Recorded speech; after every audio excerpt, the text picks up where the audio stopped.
Great. Let's stand for the invocation, and after that, we'll say the Pledge of Allegiance. Thank you. I was a little worried of getting here because I took a Chuck Mail shortcut and ended up in a caravan with a hay wagon leading the parade. So I thought, Lord, but I kept the speed, So let us all take a moment as we quiet our minds and our hearts. We place ourselves in the presence of Almighty God, knowing that without His power, without His wisdom in our lives, we really can't do anything. We rely so much upon Him. So let us pause for a second. Lord God Almighty, we again come before you. We give you thanks and praise for all that you do for us, for the rains that you give to our fields, for the sunshine that warms our hearts and our minds, for all the many gifts that you give to us, so many here to mention. And now we come this morning to deliberate on very important matters for the good of our county. We ask your blessings and upon all those here who will, in their good judgment and with your gift of wisdom, will go forward in what is good for our county. Lord, we ask your blessings and upon us now in this moment, when we conclude here this morning, to send us all safely on our way home, as we will continue to give you thanks and praise. And we pray this prayer through Christ our Lord. Amen. Pledge of Allegiance. I pledge allegiance to the flag of the United States of America and to the republic for which it stands, one nation, under God, indivisible, with liberty and justice for all. Thank you, Pastor.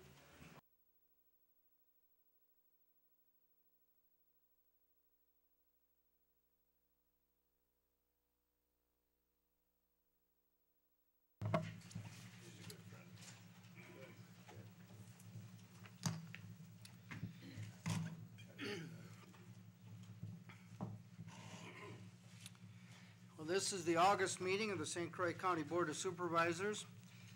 The clerk will do the roll call at this point. Linda Lucky is excused or due to health reasons. Lois Burry. Here. Brian Hurchin. Here. Julie Spear. Here. Joe Hurchin. Here. Bill Peavy. Here. Gerald Peterson. Here. Charlie Grant. Here. Tom Dowd. Here. Chuck Mills. Here. Richard King. Here. Wallace Habhager. Here. John Mortensen. Here. Esther Wentz. Here. Jean Ritz. Here. Gordon Awesome. Here. Tom Kaflish. Here. Chuck Strumke. Here. Richard Marzoff. Here. Sharon Norton Bauman. Here.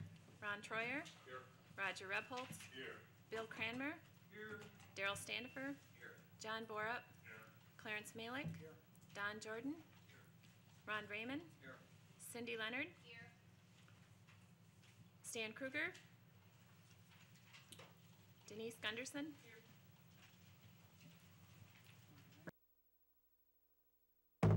We have 29 present. Mr. Whiting, would you like to do your report?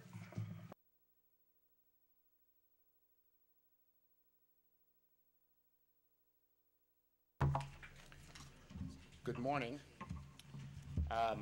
Couple things. I put a couple of handouts on your tables there. The second week of August always is the week that the Department of Revenue announces what the equalized values are for counties, which is important for us because it allows us to start determining what some of the parameters will be in the budget and the levy. Currently, there is no state budget bill, so it's a little up into the air as to whether or not we will have levy limits. We're presuming that we will, because all parties at the table right now, as I understand it, have levy limits as part of their budget proposal. Our levy limits in the past have been based the last 2 or 3 years on the percentage increase of new construction in the county. Now, unlike recent years where St. Croix County has been one of the fastest growing counties in the state, not only for population but also equalized value, we're starting to see some of the effects of the housing slowdown.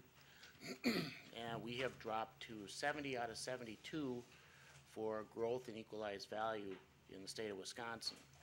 We are a little bit of in a boom and bust cycle regarding this. That is a percentage increase of 3.26%. You'll see that at the top of the report that I put out.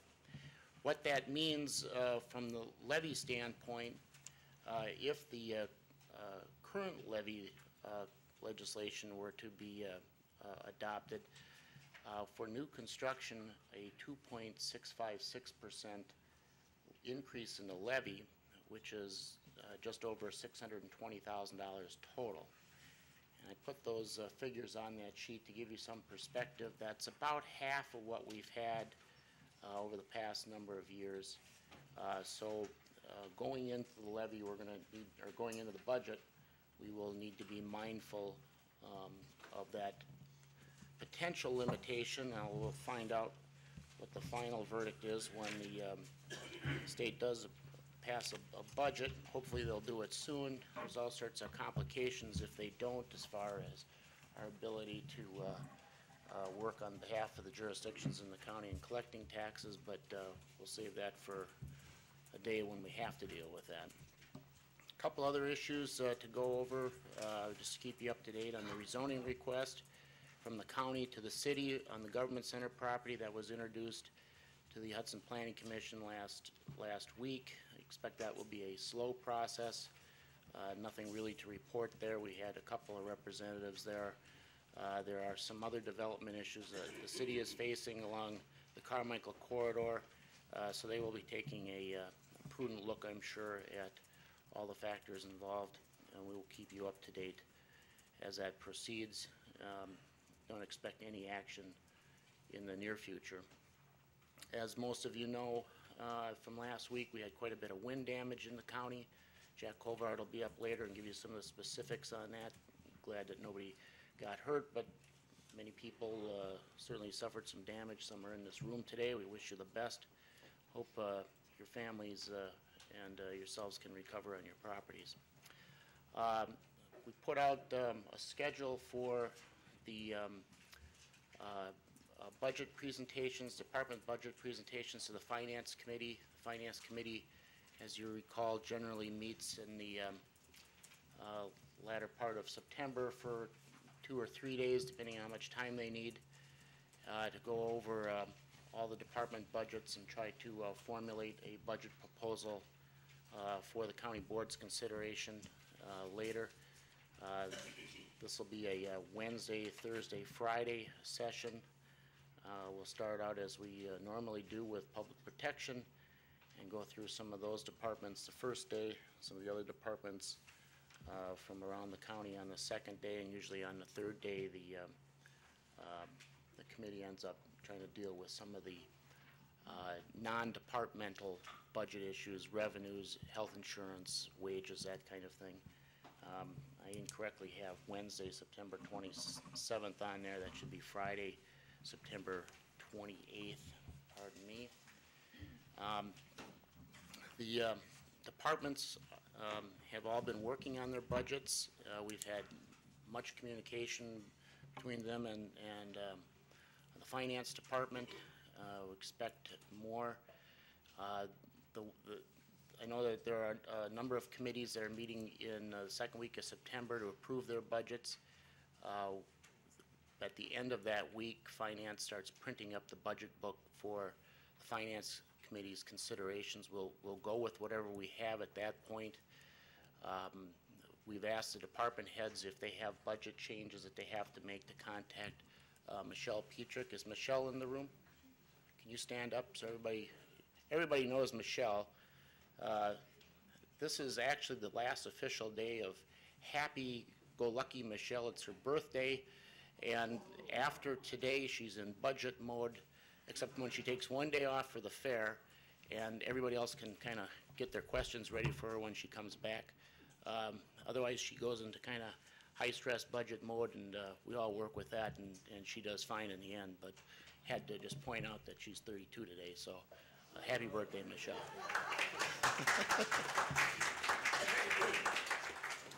That's my report, unless there's any questions. Questions for Mr. Whiting? On your schedule of committee meetings, I don't see highway. Highway typically meets with the Finance Committee at its regular meeting, which will be September 6th. Highway is always one of the first departments done with their budget, and we started this 5 or 6 years ago, and it seemed to work pretty well with between the two committees, and we've just kept on going with it.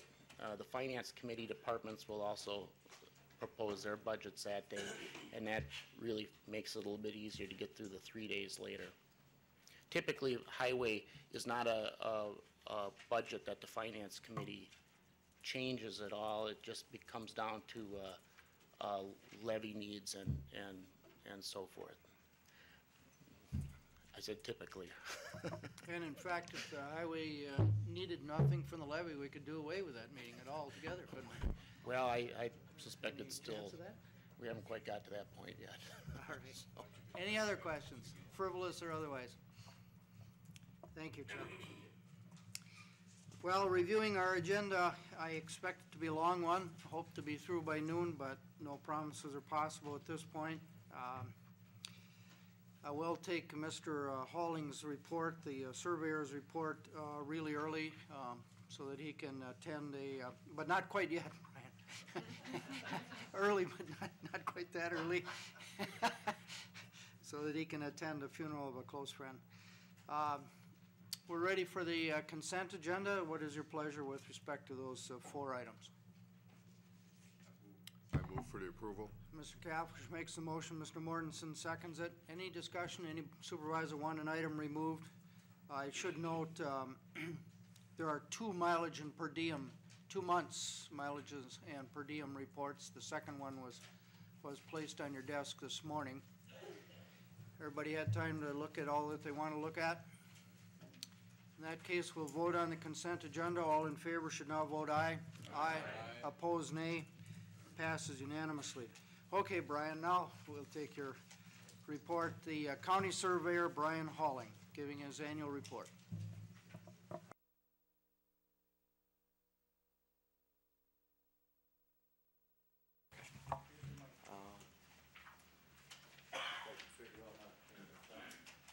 All of you should have received the packet, county surveyor report.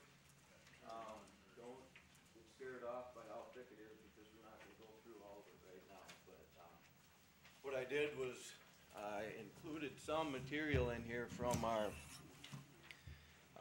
County Surveyors Association handbook, which basically shows you the duties of the county surveyor, gives a mission statement, and, also included is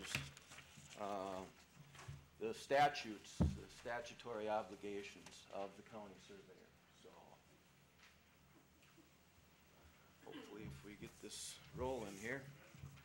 Dick told me to keep it short and sweet, so I'll try to abide by that. So in our handout, what page will you? In the handout, you can start by looking at page 1. Which is basically, well, you don't even have to look at that one. That's my normal attire right there. You can see me standing by our GPS Well, actually, we setup. can skip past the statutes, can't we? Yeah, yep, we're gonna skip past those. Start with this then. It starts with page 3, actually, which just says county surveying, and for many of you, this is just a review too. as you see, yep, county survey in the title. And if we go through the items, you can see PLSS is our public land survey system, which is the network of section corners and quarter corners, which make up our land system, and all of our real estate is actually tied to. So PLSS maintenance is just the maintaining of the, which is a statutory obligation, maintaining the system. The PLSS densification is our ongoing project of GPSing all of our section corners and getting high quality coordinates on them. GPS network maintenance, I will show you a slide hopefully of that, or we've got one later in the report. And then of course public assistance, we assist the public on any calls. We receive numerous calls, so public assistance, and then any urgency issues that come up. Then we also assist others with, we still do the subdivision reviews, working on the GIS, which is land records modernization, scanning of all of our documents, and we help the real property lister, county treasurer, maintain our GPS networks, and maintain the survey records, and then we also assist with any right-of-way legal descriptions as needed.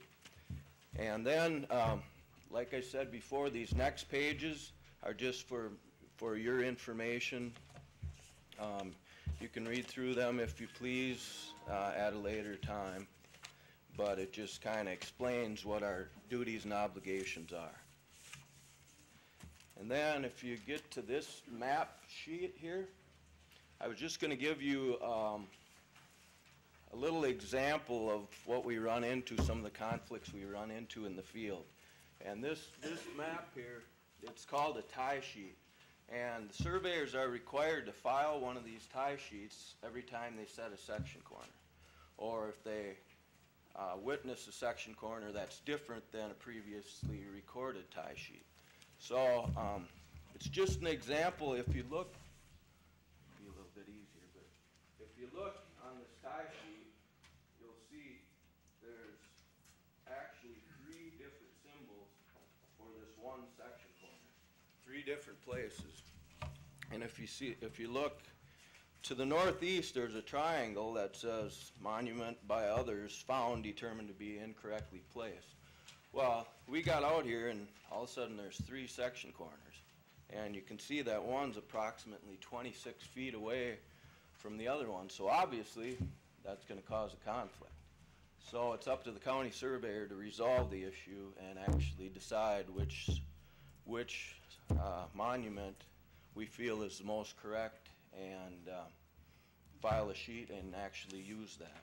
If you look at the next picture, that's the same corner, and this, by the way, is down by the O'Galley Reservoir.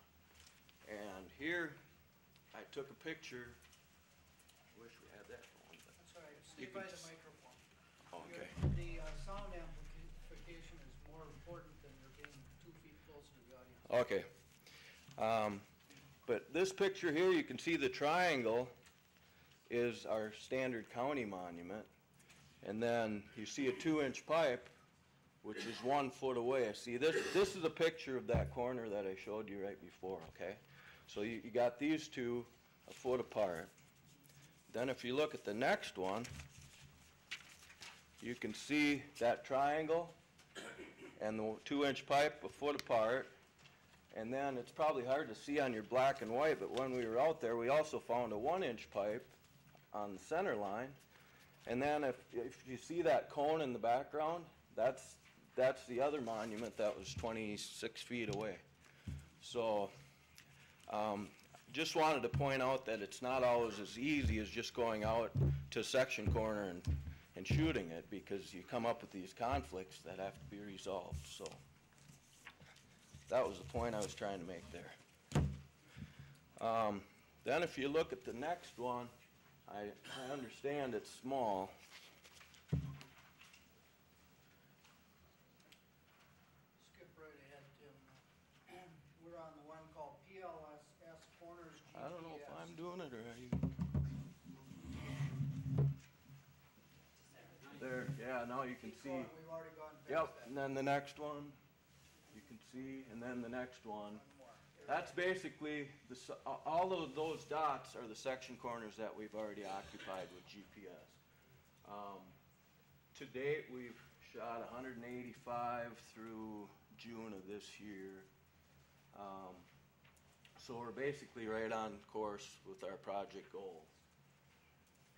And I'll have to apologize for the next one that I printed out for you guys. These are the corners that are not of record. And that color didn't show up very well on your map. But anyway, there's approximately 120 corners that we do not have any record. We don't have a tie sheet of. That's all that. We have to actually remonument those corners. Okay. 185 done, 120 to go, is that what you just said? Yeah. No, 185 was the corners that we actually GPS through the first half of this year. There's about 120 or so corners that we don't have any record of that we actually have to go out and reset. Okay. And you said you're about on course, so about when will you complete that? In what year or decade or Hopefully, century? Or well, depending on how many of these four corner ones you run into, hopefully within 10 years. But then it's a maintenance project, you know, so. And if you guys read through that, it'll kind of explain some of the constant maintenance. It gives some reasons for having a county surveyor. So I would appreciate it if you guys would read through that material that I gave you. This, I just wanted to show our GPS control monuments that we have throughout the county. And I don't know if you guys have seen these, the 3 orange posts while you're driving around. And basically, I kind of got something in the way there, but that's what the monument looks like from the top. It's a 12-inch diameter concrete, 6-foot deep control monument that we have approximately 55 of throughout the county. So then the future plans are just to continually revise the work plan, continue our efforts with the resources we have, streamline the current processes to free up more resources for projected goals, and then balancing our resources with the goals while continuing to work with other entities to assist them in their goals. So, any questions? We see here that some of these old points are not accurate. What is the impact of all the existing homes and lot lines and everything else that's been established on an old one? How does this affect those? I have 2 citizens already coming to me on disputes on their property lines with their neighbors and stuff, so. Unfortunately, a lot of times it may end up in court to be resolved, but it's as county surveyor, it's my obligation to come up with one position for that corner. Unfortunately, anything in the past, you know, it has to be possibly resolved in court as far as those boundary disputes. Fortunately, the example that I gave you with those 4 different ones was down in a pretty much undeveloped area, so there was minimum conflict, but still in the future, if it wasn't resolved, there could be conflicts, so. All right, thank you, Brian. Thank you. Drive safely. Thank you.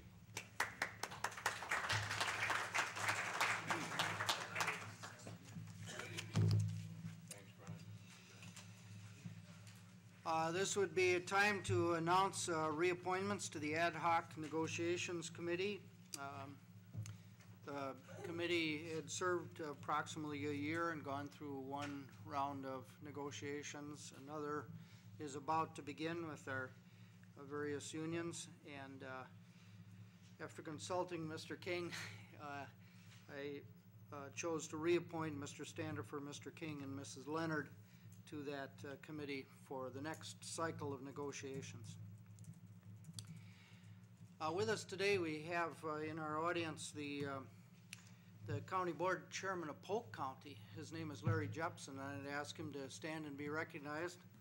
Thank you for coming to see how we do it here. They have a meeting tonight, I understand, and their nursing home is also a controversial issue, so he's here in part on account of that. While you're here, feel free to spend a lot of money, especially on things which generate sales tax revenue for us, Mr. Jepson. We'll turn now to old and new business. Item number 1, the resolution approving amendment to the Town of Hudson zoning ordinance. This was sent out in your advance packets. It comes to us from the Planning and Zoning Committee. Do you wish to advance the motion, Mr. Hobhager? Is there a second? Ms. Burry? Anybody wish to have discussion or questions respecting this resolution? Self-explanatory, I suppose. I see no hands. All in favor should now vote aye. Aye. Opposed, nay. Passes unanimously. The next item is an application or a resolution to authorize an application for a lakes planning grant. This was also in our homework materials. Comes to us with the unanimous recommendation of the Land and Water Ag and Extension Committee. Mr. Raymond, do you wish to make the motion? I'll move it. Yeah, second by Mr. Ritz. This would be one of our normal, not really to say routine, but recurring applications, I take it, Mr. Raymond? Yeah, this is an application for a grant where there's no county money involved, but the county is the agency that's been designated as the conduit, and the money is used to sponsor a meeting with regard to the St. Croix and the water and the lakes in the area. And so we're kind of the administrative agent that is necessary to get the money into the county. We've done this year after year, been unanimously approved by our committee, and since there's no county money involved, we recommend the county board approve it. Any questions or discussion? All in favor, please vote aye. Aye. Opposed, nay. Passes unanimously. The third item, a presentation, is Dana here and ready to go on a so-called public surplus program. This was previously previewed by the Finance Committee, and it's now being offered for everyone's edification. For those who don't recall, this is Dana Baker. What is your official title, Dana? Management Systems Specialist. When we first began creating that position, as some of you will remember, it was a purchasing agent, but it has sort of blossomed.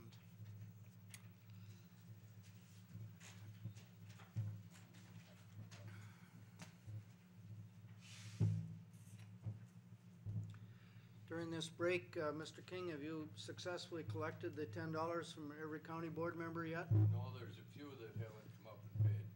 Okay, well, after the break, we'll read the names of those who still haven't paid by that time.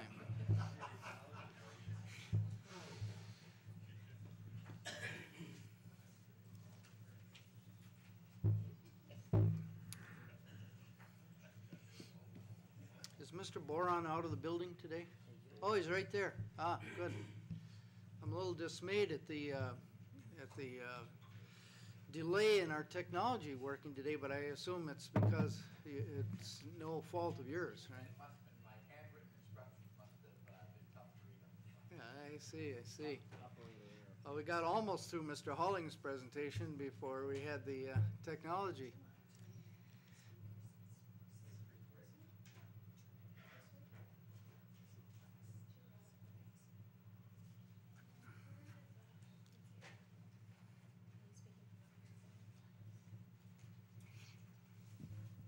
Okay, good morning, everyone. Good morning. I am, as they said, Dana Baker, and I've been asked to talk to you a little bit this morning about surplus disposal and the initiatives that we've been working on for the last 3 years. And as Chuck had stated earlier, as you know, each department has their own budget. And with each budget, each department can also purchase their own goods and services depending on the requirements for their department. When I started almost 3 years ago now, we were having some issues with regard to how to dispose of items, goods, that departments had once purchased and no longer needed. So shortly after coming here, I kind of evaluated what was going on. We did have some guidelines that were written and approved by the Finance Committee in July of 2006. And the purpose then, and still, is to establish a transfer, sale, or disposal procedure for surplus or obsolete county property. And this is to exclude land and buildings at this time. Definitions as I saw them was that surplus to property is property in a county department that is no longer of use to that department but can be used by another department. So for example, copiers or furniture, things like that. Obsolete property is property owned by the county but no longer of use to any county department. And then a transfer is just transferring property from one department to another. The process is that the department will identify an item that they have that they can no longer use and it's determined to be obsolete. They let me know. I then notify other departments that there's something available to them if they can use it within their department. And so far, that has saved us about $41,000 in savings and or what I call spend avoidance in 3 years. And you'd be amazed, it adds up quickly. A lot of copiers were able to repurpose to other departments. We were able to get copiers to departments that didn't have copiers before at no cost to that department. We're also able to upgrade copiers for departments that were finding that they needed an upgrade and were putting it in their budget to buy a new copier, but they didn't need to because we had purchased a copier for one department and the copier then we were able to use it in another department. So copiers, furniture, which is very expensive, toner, typewriters, a lot of typewriters we're able to move around, those kinds of items. We then quickly came to the realization that there were a lot of surplus items that we could not repurpose for county use unless we wanted the admin to have a big screen television or some department had an organist that wanted to play an organ. So we kind of hit a little bit of a roadblock and we're trying to figure out what do we do with those items that the county owns and we were using at one point, but it doesn't make sense to repurpose those items. How do we dispose of them? We just didn't want to throw them away because there's value there. And so in looking around and looking at what other what programs were out there, we came across a solution called Public Surplus.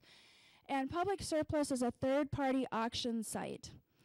And we can use Public Surplus to sell county-owned property that we cannot repurpose within the county. And it's an auction site where we would post the pictures of the item that we have available, as well as a description.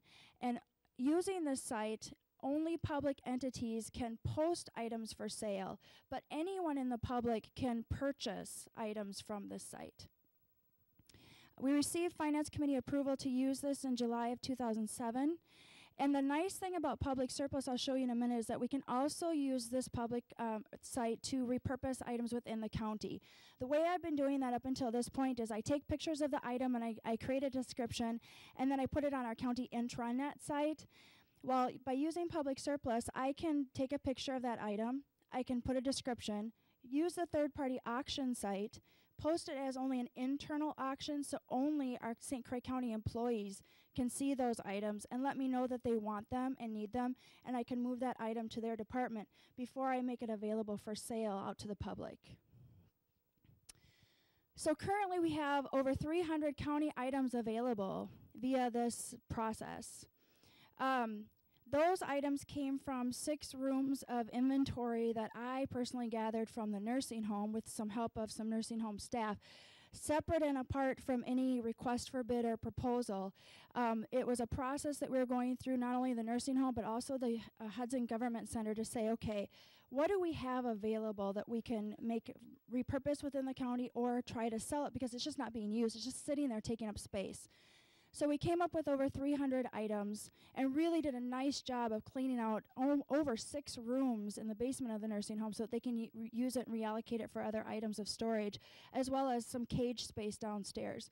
We are going to post this information in the newspapers this week so that we can highlight to the public that this is a process that we're using. And in a minute, I'll show you the links that we have on our county website too.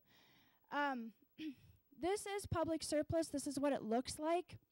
And I'm going to really quick register here and show you from a user perspective what this can do.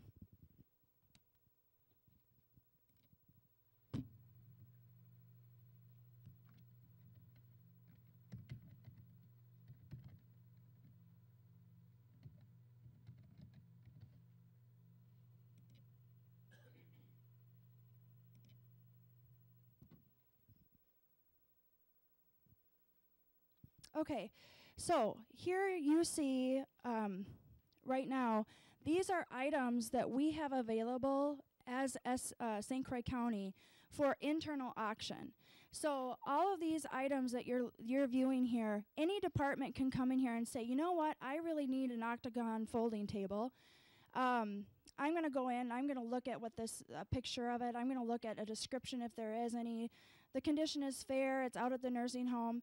They can let me know that they want this item, and then I will work with building services just to have that item transferred to wherever they are. So as you can see from most of these items, there's a lot of stuff out there, a lot of filing cabinets. I'm sorry, I'm in your way a little bit, but a lot of nursing home items, desks, beds, and all these things were deemed items that we can no longer use. Now what's going to happen is, you see in this column, there's 2 days left of this auction, so to speak. Again, we're talking internal auction. The public cannot see this information yet. This is just for us. And I can decide how long I want these items to be available for internal folks to view. So I can say I want 2 weeks out there, I want a month out there, whatever. If these items aren't claimed, then we can say, okay, you know what, we gave this several days for internal folks to say whether or not they needed this item. We're going to transfer this now so that the public can start bidding on this. And it is a bid process. So we do put a minimum price on it, $1, $2, $3, whatever. And then I can decide how long I want the public to be able to bid on this item as well. So in this column, time left 2 days. So internally, St. Croix County has 2 days to claim any of these items. Once these items, if they're still here after 2 days, then automatically a switch will flip in the system, and they'll be made available to the public, and the public can then bid on these items. Now when the public bids, basically they do have access, they need to have access through the internet, and they place their bid, and you would see, if we're pretending that this is an outside auction now, you would see the current price here. Then I can allow bidding to go on for a certain amount of time. So right now I have all these items set up for 2 weeks for public bid.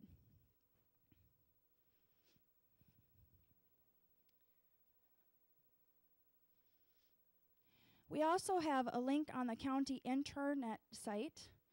So the public can come, if they don't know where to go, they don't remember the URL for the public surplus site, they can come to the county internet site. It's called Public Surplus. It's right here. If they click on this, it will take them to the same site as well. And one thing to mention about this, again, this is all public throughout the United States of America. All public entities use this. If you were to go on here, you would be able to purchase from other cities in Wisconsin, counties in Wisconsin, and they have vehicles in there. They have aviation. It's not just, furniture and toner and typewriters. Several cities and counties use it for a lot of infrastructure and things like that. Also, we do have terms and conditions that we defined as St. Croix County as approved by a corp council. And so when someone goes on and they places a bid, they know that what they're getting is for sale as is. And we are only doing cash and pickup. We will not be shipping items to other areas within the United States. They pay cash, they walk away with the item, they have to pick it up. We also have information on the county intranet site under my procurement area. This is for the internal county departments here under classifieds and giveaways. We post the procurement surplus property disposal guidelines. And then we also have all the information that they need in order to get them to public surplus in terms of how to register and how to sign up to receive this information. I won't go through the details with regard to the payment process and to save time, but basically the way this will work is if you were to bid on an item and you were to win, you would get notification from the system that you are the winning bidder. And then you would get sort of a receipt. And you would print out that receipt, and you would bring that receipt to the treasurer's office here at the county. You would pay the treasurer, she would give you a receipt, and then we would work it out so that you pick it up with building services or the department in which you purchased the item from. Sales tax is included. So the bidding price, in addition, you add on 5.5% for sales tax. We do not pay anything as St. Croix County for this service. There is a 7% payment that we give to public surplus, but we are including that in the fee from the successful bidder. So $2 is a successful bid. We add 5.5% on for sales tax, and then we add another 7% on that gets passed through to public surplus as our user fee.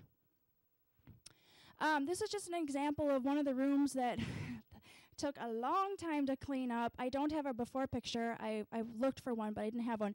But you will see that we just did an amazing job of cleaning up this room that was jam-packed with stuff. A lot of stuff that we did end up throwing away because it wasn't safe or it was outdated. But then all these items now are items that can easily be used. They know exactly where to go to get the item that they needed. So this isn't just a way for us to make sure that we're, taking the goods that we have and disposing of them appropriately, but it's also a way for us to maintain some internal inventory of what we have. That's all I have. I guess I'm opening it up for questions. Dana, did you say there were beds on that list to sell? There are crank Yes. beds that were for sale as identified by the nursing home leads. Well, if you recall, well, you weren't on board, but a few years ago, during the first phase down, about a dozen to 15 beds were sent down in Nicaragua, and that caused quite a stir. At this point in time, and this was Barb Nelson when she was on board, we requested through emergency management and public health that no beds be disposed of. Reason being that with our 4 hospitals, part of the plans are to set up a satellite hospital, probably recovery hospital, at a satellite site, immunization, mass immunization type things and this sort of thing. And I'm requesting that we put a hold on beds until this can be discussed with emergency management, public health, and the 4 hospital reps. Those things can be valuable, crank or not. They don't have to be electric. Any other questions for Dana? Lights, please. Thank you.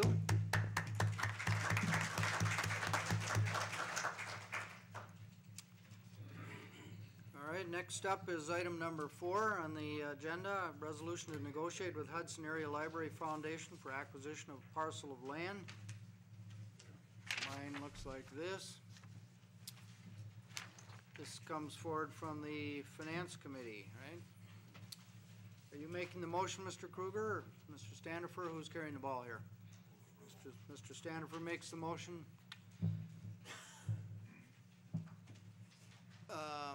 Second, Mr. Kaflish.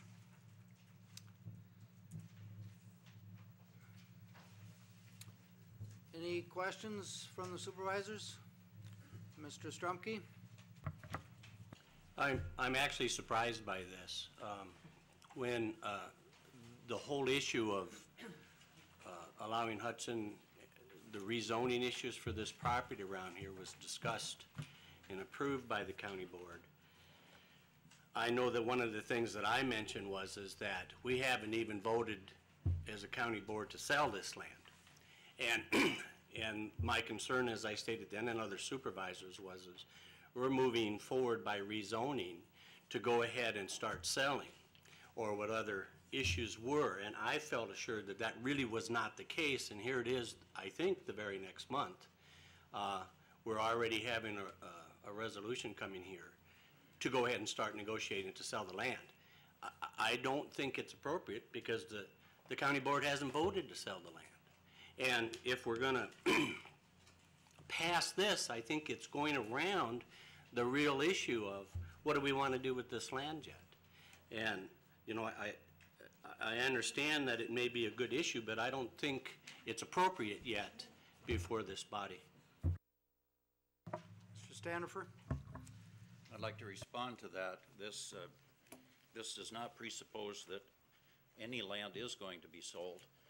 While that may be an ultimate conclusion, what this resolution is intended to do is create a stakeholder place for the Library Foundation as we consider rezoning, as we consider whether or not land is going to be sold, to assist in their planning process. It really indicates that if at some point in the future we do reach a decision to do something specific with the land, the library would have been assured that they had a place at the table. If you look at the resolution, it does not indicate anything about selling the land. It's indicating that we're wanting to negotiate with them in some fashion, in frankly a bit of uncharted waters, whether it would be a right of first refusal, an option agreement, some indication that if the issue does in fact move forward, they would not be left behind. Yeah, a couple items. One, in listening to the Supervisor Standifer's response on the resolution and reading the resolution, it sounds like it is an agreement to either sell or give right of first refusal, but certainly a reservation of this land for the library. So it kind of presupposes that the library is going to have a place on the land if they can come up with whatever the purchase price is. And I think that, you know, we put together the plan for the plan, went forward on the basis of, well, we have to be able to tell the developer something other than, no, we don't want to sell the land. And it's, you know, it's kind of like creeps ahead here with growing out. Now we are going to reserve property for someone to have an option on it. And I think that's, you know, I think that's tantamount to an agreement to sell, or certainly starts the action to sell. Secondly, the Barsness report, I think, mentioned something around $7 an acre for the land if it were rezoned. And I think that turns out to be like 300 grand an acre. Now, whether that number's right or not, it's certainly not a small number. And I think that kind of a number is one that should give us pause and stand back and look at this property and what is best for this property for the citizens of St. Croix County. I'm not against it being a government complex or a public use complex, but I'd like to see that traded off against other uses and against the value to the taxpayers of the county. So that's my comment on it. I can't see going ahead with this resolution at this point. It tends to set a bad precedence on the property.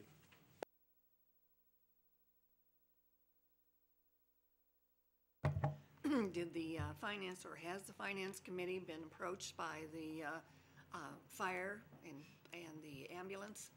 A lot of other people have come before the finance committee requesting land, and they haven't been anywhere in this mix or even mentioned.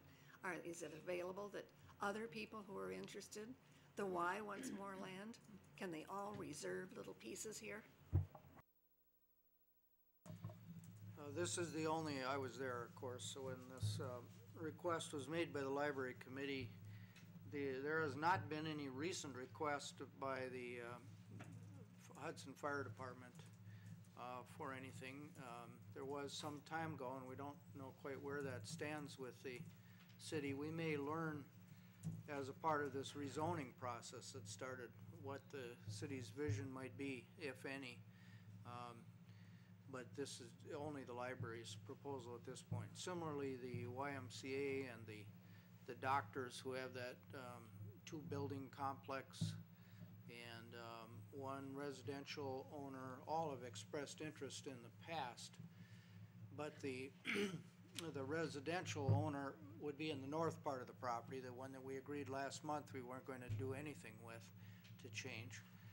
And the others, I think it consistent with the Barsness report, the thing that was presented to us was the idea that the highest and best use of this property would have a library facility as an anchor or as a kind of a focus or center of attention, similar to things that we saw slides of things that have happened in other communities in the Twin Cities and other areas of the country, and with demographics similar to us. So I guess the way it appeared to the Finance Committee was that the Library Board Foundation was the only one making a request to negotiate something that could be talked about and then brought back to this board at this time, and the other pieces, the other potential interested parties would tag along or attach themselves or some other mechanism. Is that about what you would have said, Mr. Sandifer, or other Finance Committee members who are there? Close enough. Okay. Mr. Cranmer, you're next. About a month or two ago, I forgot now, I called the mayor and asked him whether or not the city was interested in a parcel of land in this property unit, and he said no, that they had decided on, that they were more interested in putting their fire and emergency facilities that might be built out in their business park. They have about a 7-acre site they've identified.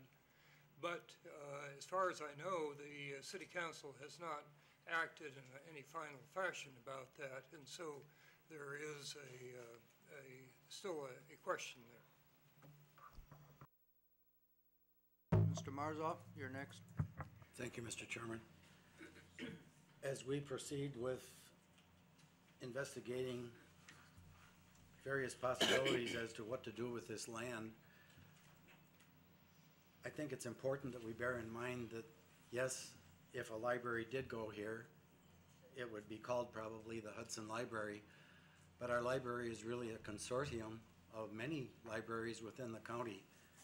And to the extent that a new library would facilitate the dissemination of library materials throughout the county, I think it's in the best interest to look favorably upon any presentation made to us by the Library Foundation to reserve for them space for a proposed new library. Thank you. Ms. Norton-Baumann? Thank you. While I personally see the use of this land as fitting very well with the community library, and that does not, as Mr. Marzoff said, only cover the city of Hudson. It covers, I believe, 4 or 5 townships. My concern with this resolution is that we as a board have not yet decided, to my knowledge, that we are going to sell any of this land. Therefore, I think it might be a bit premature to negotiate with this Library Foundation board and have them invest their time and money in their fundraising efforts if we come to an agreement to reserve a piece of land for them, when in fact the board, as I know, has not yet decided whether or not this property will even be sold.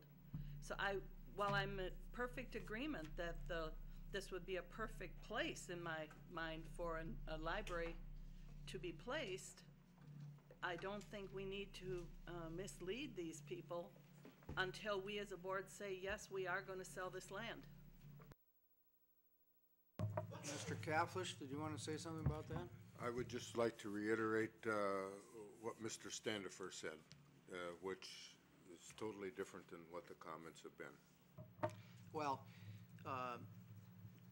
rest assured that no promise has been made to the Library Foundation by the Finance Committee that a sale could occur. The resolution that was drafted up here indicates very clearly that the result of any negotiation would be brought back to the county board, which means could be rejected by the county board. No sale is imminent. Mr. Raymond. 2 points. I guess I'm unaware that we adopted the Barsnitz report as the blueprint for the county. I thought we had gotten a report and we said that's a nice report, but I don't recall us saying, boy, that's dandy, that's the blueprint we're going to follow. I guess that's where I am on that and could be incorrect. Also, though, I think if you pass this resolution, it establishes an expectation on the part of the library board that they're going to be at the table. And we've seen what a few dedicated citizens can do with the drumbeat of something like this. And I think that setting up this expectation makes it very, very difficult for us or a future county board to come back and say, no, we can't do that. Because I would think that their fundraising, their planning, all their activities would be oriented around this. And in fact, we might be doing them a disservice if it's our intent to do something different than this. We would send them down the wrong avenue.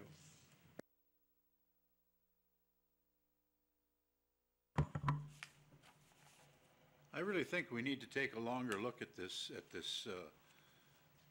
resolution. I see nothing in here that says that they are going to acquire land. They're simply asking for to reserve the right that if this land is zoned accordingly, that they have the opportunity to buy it. I don't see how it affects their fundraising, because they're going to raise funds for a new library, and if this land becomes unavailable or is too expensive, they can very well buy a piece of land, whatever is left here locally, some other place. That I don't think has any effect. I really think it's appropriate for this library group to plan ahead, as they're doing here, by saying we are looking and that would be the right kind of a piece of land for us to buy if it becomes available. Ms. Wentz? I voted for this resolution coming out of finance, and I did express my concern that we were putting ourselves in a place of saying we were going to sell the land, and I reminded the board, our finance committee board, that we had not voted as a county board to sell any land, and I was assured that this was not going to be the selling of the land. It was only going to allow this resolution to be brought forth to the county board for their decision on it, to see what they thought about having a stakeholder place in the, if we ever decide to sell the land, a stakeholder place for the public library.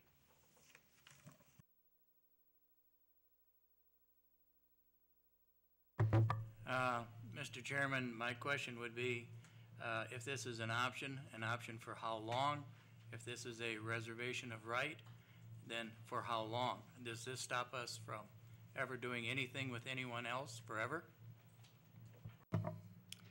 If the committee is authorized, and these two people are authorized to negotiate, those would be points that they would take. If you wish to offer some guidance at this point, that's a perfectly fine thing to do. Forever would seem to be way too long. Speaking for myself, do you have some sense of what would be appropriate? Marzoff, you're next.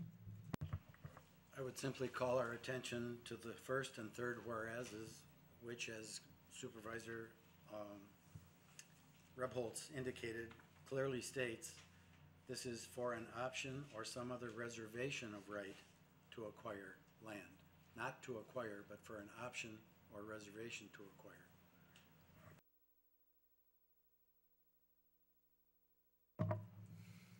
Are you ready to vote? Do you need another month? Where are you at here? Mr. Raymond? Yeah, I guess I'd like to see about an answer to the question. Have the county board adopted the Barsnitz plan as the blueprint for how to proceed with this land? My recollection is that we have not. And if I reflect on the comments from the chair, it seemed that the finance committee was using this as a blueprint or a rationale for saying that the library was going to be the anchor. So I guess I'd like to, in my own mind, be clear on on whether we've adopted the Barsness plan or not, because that's going to have some influence on, at least on my part, how I might vote. Thumbing through last month's minutes, and apparently it must have been the month before that when we dealt with it. I don't have those minutes in front of me, and my recollection is not good either. I don't recall there being a formal motion. Do you remember one, Mr. Whiting? I thought the report was accepted. The only direction was to go to the city with the rezoning. But as far My as a recollection, it was blueprint, a nice report. It was certainly a good candidate to be discussed. And thank you very much. You know, let's go see if we can get the land rezoned. Now, that's my recollection. And if that's incorrect, I'd like to have it corrected. I'm not prepared to speak to it. As I say, I don't have resources here to resolve that. Ms. Spear, did you wish to speak again? Well, yes, at the end of Mr. Barnes's report at the finance, he said that we had a beetle, a butterfly, and something else in the bee, and flowers, that we had to go before the DNR to find out if they were not or were endangered species. That was still something that had to be answered. Correct me if I'm wrong. Well, it didn't have to be done at this time. It had to be done before any construction equipment would move on the site and potentially damage endangered species that might be found on the site. And so the Finance Committee left it at that point for now. It is not an imminent situation by any means. No decision has been made to sell anything. Mr. I'd like to make a motion to postpone on voting on this amendment until next month.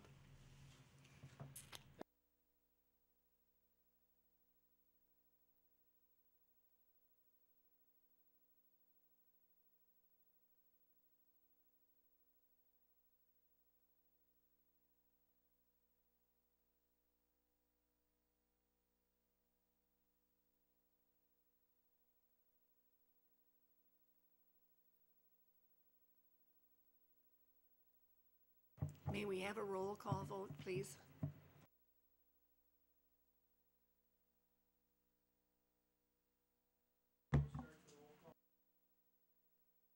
Well, I just think a motion to table or postpone is not debatable, so I think that we need to move on, if I remember right. From the mistake, but not the one about turning on the microphone. It's debatable. So if there's more you want to say about, in particular, guidance to the Finance Committee as to what you would like to see, you know, to help you make up a decision whether we should begin to have discussions with the Library Board or anybody else, this would be a good time to get those words out there. Mr. Cranmer? It might be helpful to have a letter from the Library Board stating their understanding of our position that we are not contemplating at in the near future selling the land.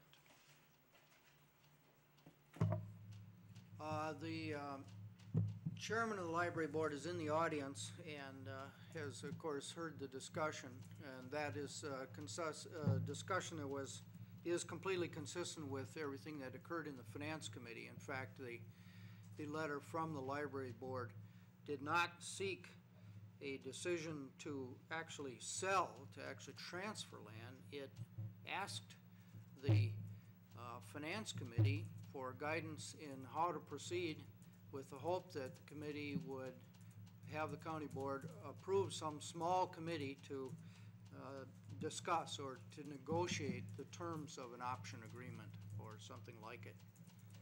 So the letter has been received. That is essentially what you're asking for. The Library Foundation is not asking for a sale at this time. Mr. Raymond. Yeah, along the line of guidance, I think that if indeed there's the need for guidance, I think they should be made aware that there's a distinct possibility that they need to pay full market value, that it's a full price deal, if that's not the understanding. And the full price is yet to be determined, hopefully ever increasing as we keep that property within the ownership of the county. Mr. Dowd? Doesn't everyone have a seat at the table, not just the library? I think if we limit it down to just the library, we're going to have resolutions from the fire department, resolutions from the police department, resolutions. We're going to be sitting here with a bunch of resolutions. I think everybody should have a seat at the table, not keep coming up with these resolutions. Why don't we take that vote on the motion to postpone until next month then? It's been pointed out to me that it's easy for us to. Sharon Norton Ballman? Yes. Ron Troyer? Yes. Roger Rebholz? Yes. Bill Cranmer? Yes. Daryl Standifer? Yes. John Borup? Yes. Clarence Malick? Yes. Don Jordan? Yes. Ron Raymond? Cindy Leonard? Yes. Stan Kruger? Yes. Denise Gunderson? No. Lois Burry? No. Brian Hurchin? No. Julie Spear? No. Joe Hurchin? Bill Peavy? No. Gerald Peterson? No. Charlie Grant? No. Tom Dowd? No. Chuck Mills? No. Richard King? No. Wallace Habhager? No. John Mortensen? No. Esther Wentz? No. Jean Ritz? No. Gordon Awesome? Yes.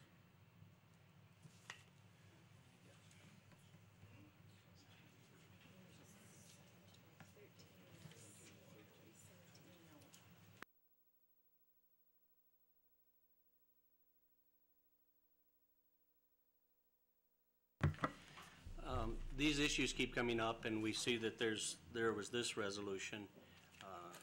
I would like to ask if there's a way that we can bring before the board a mechanism to determine once and for all what we're going to do with the land. That needs to go to a committee.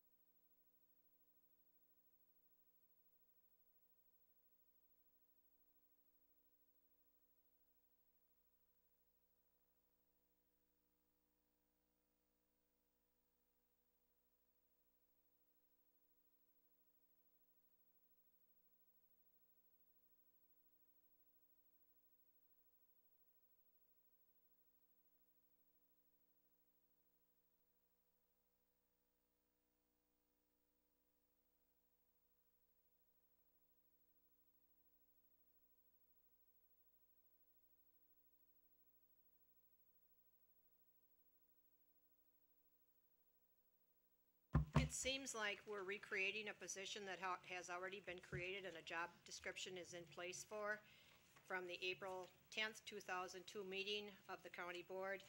The clerk of court had a financial job assistant, and it was to be a collections of fines and forfeitures should improve by using tax intercept, implementing a more stringent payment plan and demanding payment on the spot. We also have the duties of that financial assistant.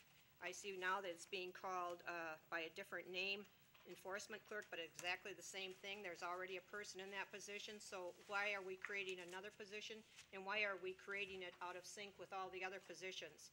We have a lot of positions in the county that really need to have, and other departments that really need to have something, and I feel this one's taken out of sync, and I just can't support it. And what are we gonna do with the person that's in the position now?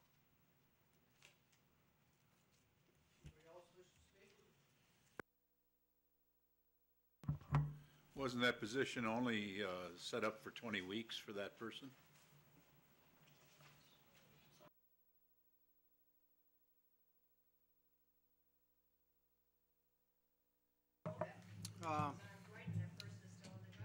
Ms. Capon, I think we're going to need you.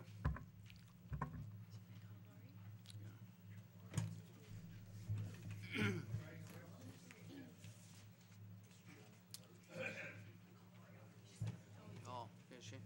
Do you wish to speak? Yeah.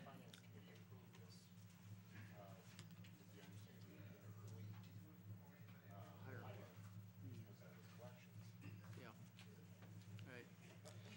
Katie, maybe you ought to take us through this analysis and tell us what the, distinguish please between the temporary experiment that we set up after last year's budget and as a kind of a substitute for Mr. Cranmer's attempt to amend the budget and the recent experience here. You're working from this and your other resources. Lori's on her way down, and there she is now. Maybe I can just start Come on out up, by Lori. bringing everyone up to date on what we've done these past several months. This is Katie Cabot, her title is Administrator of the Child Support Department. If you recall, in the last budget cycle, I believe Clerk of Court Lori Meyer had requested a position to accomplish the collections for outstanding fines and obligations due the county from civil violations, traffic violations, things of that nature. It did not come through the budget process last year, but after that point, Lori and I began talking and got to thinking along the lines that here I have staff in my office that really are the professionals at collections. And we put together and presented to you in December a pilot project that we were conducting internally. And what that involved is that 2 staff from my office committed 10 hours total between the 2 of them per week to carry out some of the duties of this collection position. And the goal was to determine whether or not that could become a cost-effective service for the county in the time that they put in there, if they could accomplish collections that would basically support this position on a full-time basis. And I believe Lori has put together some statistics, if that gives enough historical perspective on how we got to this point. The project ran from January through June, and I think there's a report in their packet, is there not? Of the statistics of what the staff from the Child Support Agency were able to accomplish in those 10 hours a week. And Lori, before you, feel free to move that wastebasket rather than to Land in it. injure yourselves. Yeah. Before you came into the room, there was a question raised by Supervisor Wentz about the history of attempts to collect delinquent fines, fees, and penalties, and she read from the April of '02 minutes, I guess is what you were reading, and the position description, which maybe you ought to just read that again so Lori can hear it intelligently. It was a combination of bookkeeper and collections clerk. Collections of fines and forfeiture should improve by using tax intercept, implementing a more stringent payment plan, and demanding payment on the spot. And it was carried by the committee at that point. And it also has a financial assistant clerk of courts, which definitely lays out the duties, which would be coordinating the collections efforts, does record keeping and collections work. And then down at the bottom is collections, monitors payment, processes applications for payment plans, everything that this new person you are proposing would be doing. And we already have a person in place doing that, and under the requirements for it, it's legal experience strongly preferred with previous work experience in collections desirable. Okay, I don't have a position like that was approved by the board. I think it went to finance and then came to the board. These are finance committee meet. Right, I don't think that was ever passed by the entire board. I believe, I'd have to pull the history on that, but I believe we came to the board, will be our 3rd time requesting the position, and has not been approved any of the prior 2 times. We had a lead worker added, I want to say, maybe in 2003. But that job description is different. She does help with tax intercept and some financial things. Because it had been voted down twice before, are you bringing it before the board out of sync with all the other positions that are being requested? Do you think it will get approved by the board using this method rather than the normal method? No, you were there, Ms. Wentz. I know, And I'm just remember, asking. remember the committee members discussing that this was a revenue generating position, that it would pay for itself and then some. Don't you recall that being the rationale for it being offered at this time? Yes, I do, Mr. Chairman, and you'll also notice that I voted against that request because it was out of sync. Why, if it pays for itself, then it should be actually just a shoo-in going through the budget process.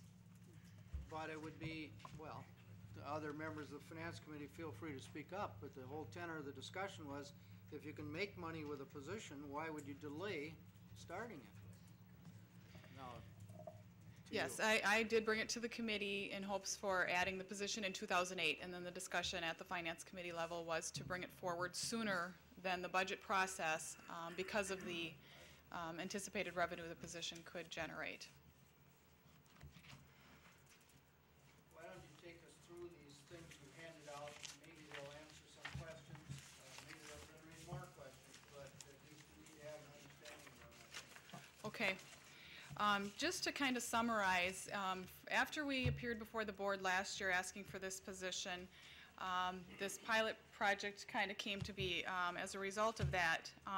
We appeared asking for the new position, and in essence we needed to do more homework. There were a lot of good questions raised by the board, and we decided to try to address those throughout the year. And we did several things.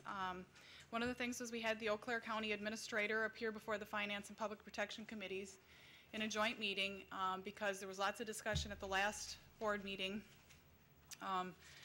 regarding what Eau Claire was doing that maybe was so great. Is there things that we should be doing with our current resources that we're not? And so we held that meeting, and there were no million-dollar ideas that came out of that. We found that they use many of the same tools, and in fact are not using some of the tools we're using in terms of warrants. We also conducted a district-wide survey to find out what other counties in our region are doing to collect these past due court obligations. And again, we didn't really glean any new information. They're using the same tools that we are. In fact, we're using more than many of the counties in our district. We've also started using a collection agency. We're seeing some results. It's real new. It's too early or premature really to determine how great the benefits will be. But there will be advantages. I believe they've collected on 2 accounts. And the accounts we have turned over are those that we could not find Social Security numbers for. Katie's staff and my staff are at a dead end basically on what to do with those accounts. Couldn't put them into the tax intercept program. Couldn't locate employers for wage assignments, things like that. So we turned over, I believe, 310 cases, and Christy's working on that project, and so far they have collected on 2 of those accounts. And then we moved forward to do the 6-month pilot project with the Child Support Agency. And I believe you all have a copy of that report, and just to highlight it, our primary goal was to find out if there was enough data to support a collection position. And 2 employees worked 10 hours a week for a period of 6 months. They spent a total of 112 hours on the actual collection piece, not counting the time that they spent on training and kind of data integrity things, trying to get the cases ready for collections. The project was very successful. It cannot be continued. Staff have indicated they need more time to follow up with individuals, that they believe the collection efforts really should begin at the beginning, at the imposition of the fine, not once they're so far delinquent. They believe they'd be more successful. They also felt that a single contact person working with these individuals would maximize collections much more than what they were able to accomplish. I can go into more detail, but I think the report really speaks for itself. We've collected just under $20,000 from those 112 hours that they've spent. More money is coming in on wage assignments, and that's just recent. So it took a while for some of those efforts to start paying off. I think when we reported a month ago to the Finance Committee, we'd only collected a couple $100 through wage assignments, and now that's just a little over $1,000.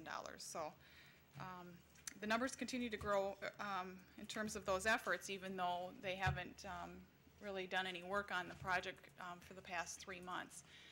So we didn't see any revenues initially, but they're trickling in now.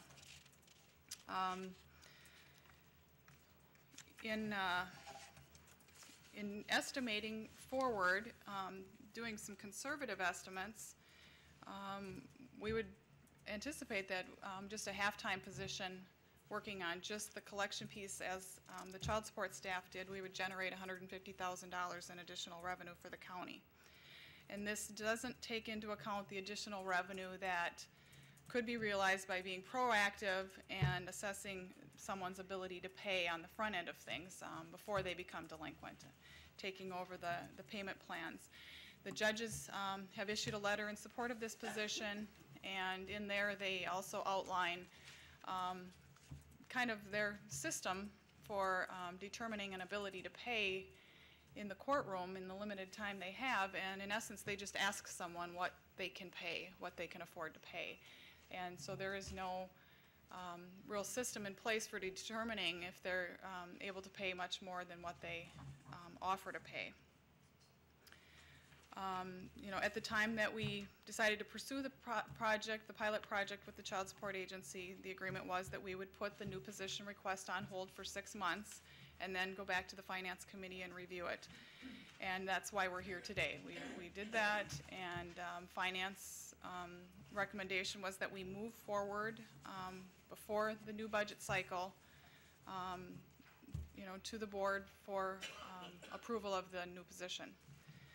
So we do have funds in our budget available due to a maternity leave and death of a staff earlier in the year. So we have funds available to support the position this year. We would not need additional funding from the county if you do move forward.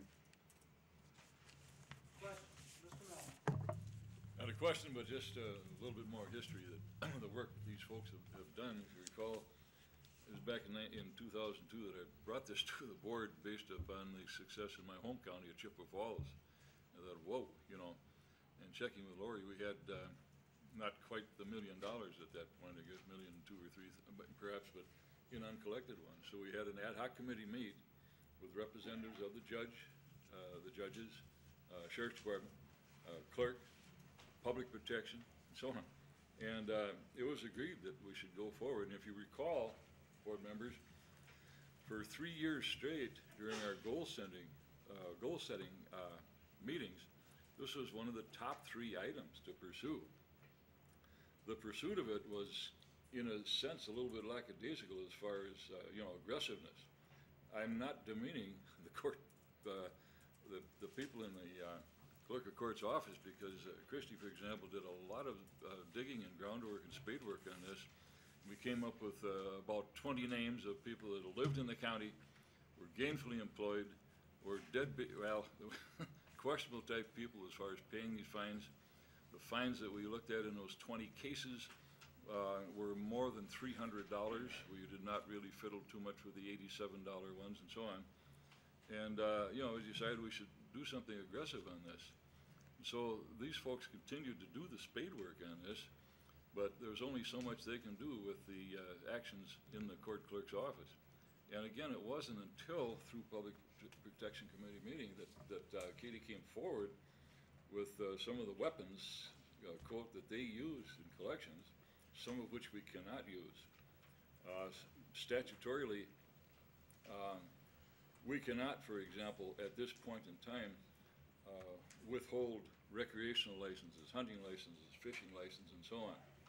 Her people can, and that makes a horrendous difference. When you see a food line out here, so to speak, 10 and 12 days before deer season and probably 8 or 10 days before fishing season opening, these guys and some gals opening up their billfolds and paying $10, $15, $20, $30,000 in 10 days, it makes you scratch your head and say, why can't we do this? Well, we are a little bit stonewalled by the the legislation at this point in time, and I'm hoping we can go forward with this on the county's plural level. Well, with that, what these gals have done then, at 10 hours a week for 6 months, if you analyze the hours they put in, about 60+% of it has been the research and digging in and so on, and setting the stage, so to speak. In other words, they're staging for the attack. The attack itself came with 40% of their time and came up with the dollars that Lori just mentioned. I was unaware of the additional monies that were coming in through the what is it? Wage Tax assignments? intercept, yeah. Tax intercept was initiated in 2003, and that was good for a while, but, you know, you got to realize the limitations of the tax intercept, too. We're not first in line. Child support is. And so that number is diminished, you know, somewhat. But this is a way to really mount the attack. I'm not a defensive person. And I think one point here, and I appreciate your comments, too, on this background of your committee, Esther, but at this point in time, every day or every week that we delay the continuance of this thing, we're going to lose money. And, you know, the stage is set, and we're prepared to go forward on this thing. The tax collection element of it is, you know, a little bit questionable. Yeah, they brought in a few bucks on this thing. I am not really in favor of a tax collection agency due to this percentage that they get. But I think we've got the mechanics, and we've got some of the weapons that we can go forward on this thing if we do it right away. Personally, I would be really unhappy to see this thing die right now because of the work that these folks have put in up until July.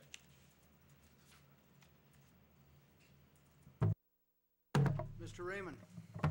Now, I guess two questions. One, does this have to be a full-fledged county employee? Can't we contract this work out? Because when we take on a full-fledged county employee, it comes with all the benefits and that kind of stuff. And that's one question. The other question, is this going to be self-sustaining forever, or is this just, you know, we're going to work off all this big backlog and it may take a long time to do it, and then we've got an employee we've got to place someplace else because now they're on the payroll? Oh, thank you. The front-end part of the position is designed to meet with individuals and determine their ability to pay, so they don't become delinquent.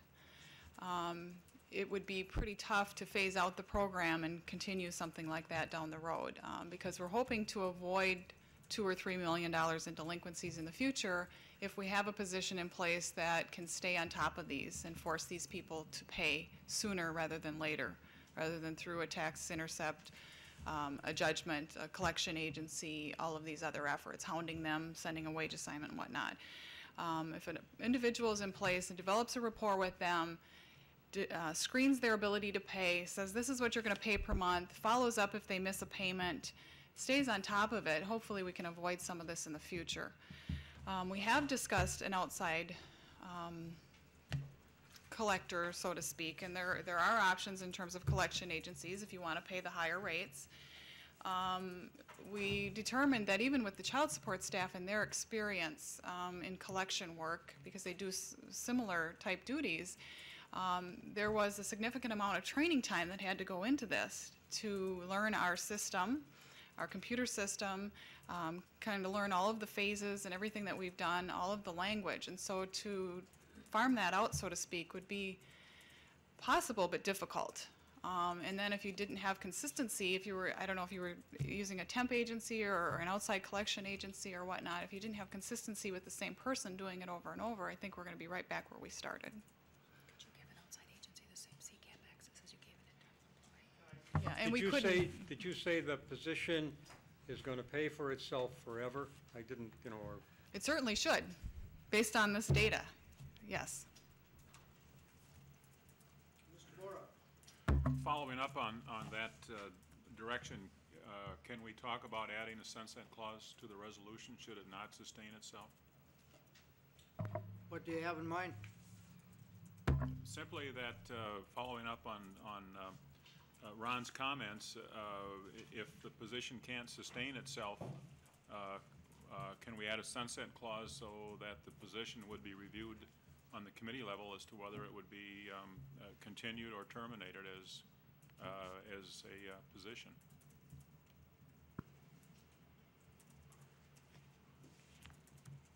Mr. Marzoff, you're next. Supervisor Wentz has already explained her reasons for voting no in committee on this resolution, and I would like to ask Supervisor Standifer what his reasons for doing the same were. Mr. Standifer. Primarily the same. Mr. Cranmer, you're next. In regard to having a sunset clause, I don't see quite how that would work, because one of the 20 hours of the week of the job would be in regular kinds of assignments.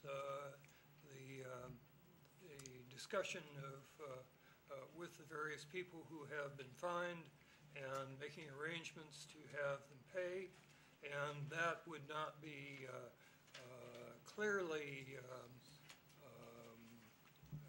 a collection of a back fee or a back fine, as the child support staff were doing earlier. If you only are collecting 20 hours a week on back fines, then that the person in the position with that sunset clause would have his or her one arm tied behind their back. And because they would be doing half-time on just ordinary duties, if you understand what I mean. Now, to address something else,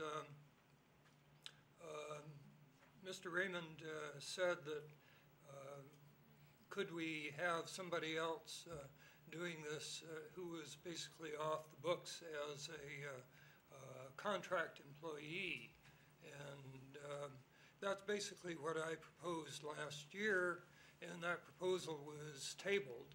And I think that was appropriate given the way in which this experiment worked, because we now have an experiment. What I was proposing was a year-long, basically, experiment. But this experiment seems to me, through the child support staff in their 6-month experiment, to have worked just great.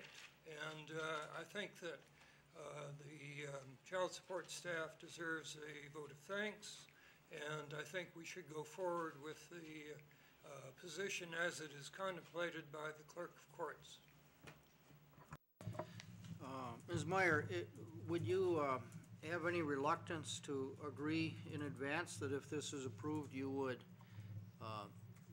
keep track of the results, isolate the results that come from this position, report them to the Finance Committee, and yeah, you're looking at the person who'd have to do the work, right? If you would have seen her more reaction. importantly, in your annual report to the county board, to report those results?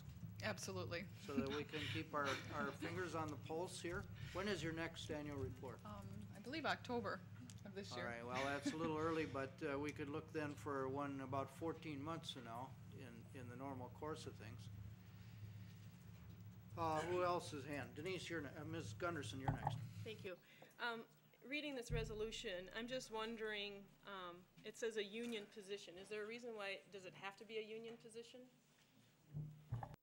Well, that integrates it with the rest of the staff.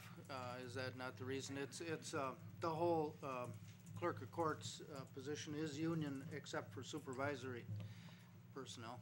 Yes. My question is, does it have to be a union position? The answer would be almost yes, almost certainly yes, unless it were independent contractor. You know, it's the union agreement says that new employees in that department need to be union employees. Who's next? Mr. Rebholz, I think, then Awesome and Kruger. Well, those of us that have been in business and have had accounts receivable understand the importance of collections, and this is no different. If you don't bird dog those collections, you're going to write them off. And that's what we've done here for a number of years, is written them off. And in business, the same thing happens. We have to collect them, because if you don't, you end up charging more to the other good customers who are already paying. So I really feel you have to continue with the program. Mr. Awesome. Thank you. Well, first of all, congratulations on this effort. But I wondered, have we employed a collection agency in the past? Sorry. We did many years ago, they are still collecting some accounts. We turned over delinquent guardian ad litem fees to a local credit bureau. or collection agency, I should say. And they've continued those efforts, I want to say, for about 8 or 10 years on those same accounts. And so we do see a little bit of money coming in. We also used a system called Transglobal on some traffic fines. Oh, I want to say back in the mid-90s, maybe 95, 96.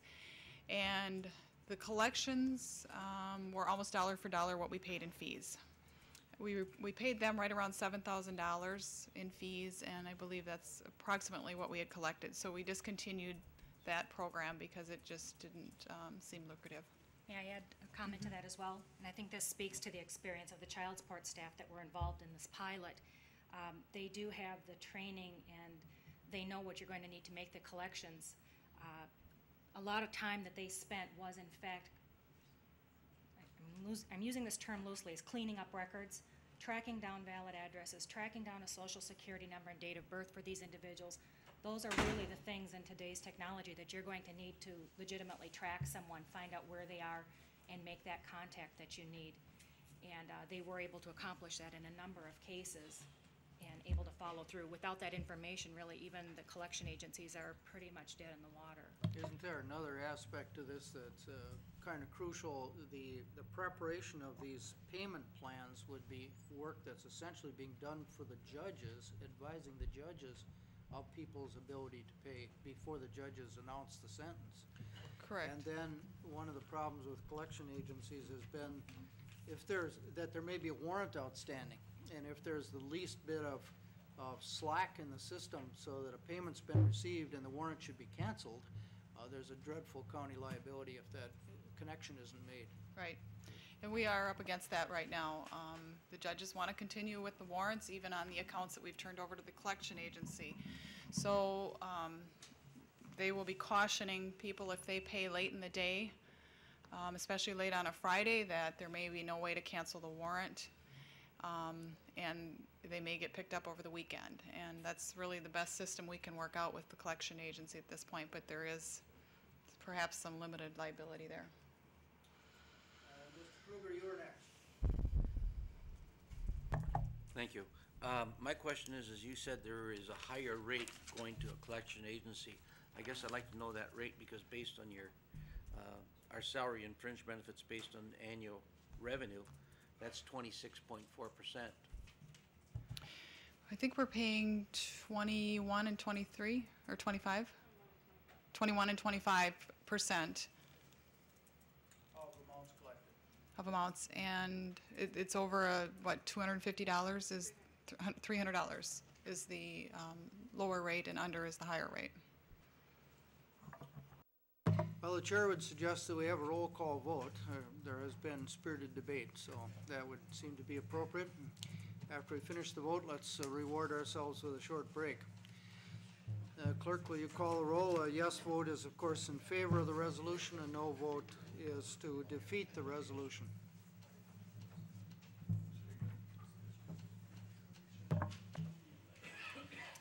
Chuck Strumke, Yes. Richard Marzoff, Yes. Sharon Norton-Baumann, Ron Troyer, Yes. Roger Rebholz, Yes. Bill Cranmer, Yes. Darrell Standifer, No. John Borup, Yes. Clarence Malick, Yes. Don Jordan, Ron Raymond, Cindy Leonard, Stan Kruger, Yes. Denise Gunderson, Lois Burry, Brian Hirchin, No. Julie Spear, Joe Hirchin, Bill Peavy, Yes. Gerald Peterson, Yes. Charlie Grant, Tom Dowd, Chuck Mells, Richard King, Yes. Wallace Habhager, No. John Martinson, Yes. Esther Wentz, Jean Ritz, Gordon Awesome, Tom Kaflish.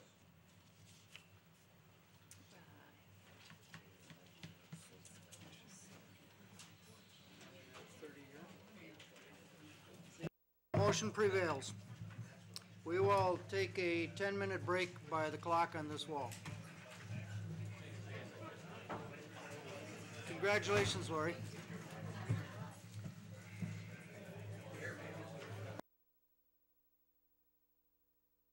Then we'll take up the ordinance for the vehicle registration fee.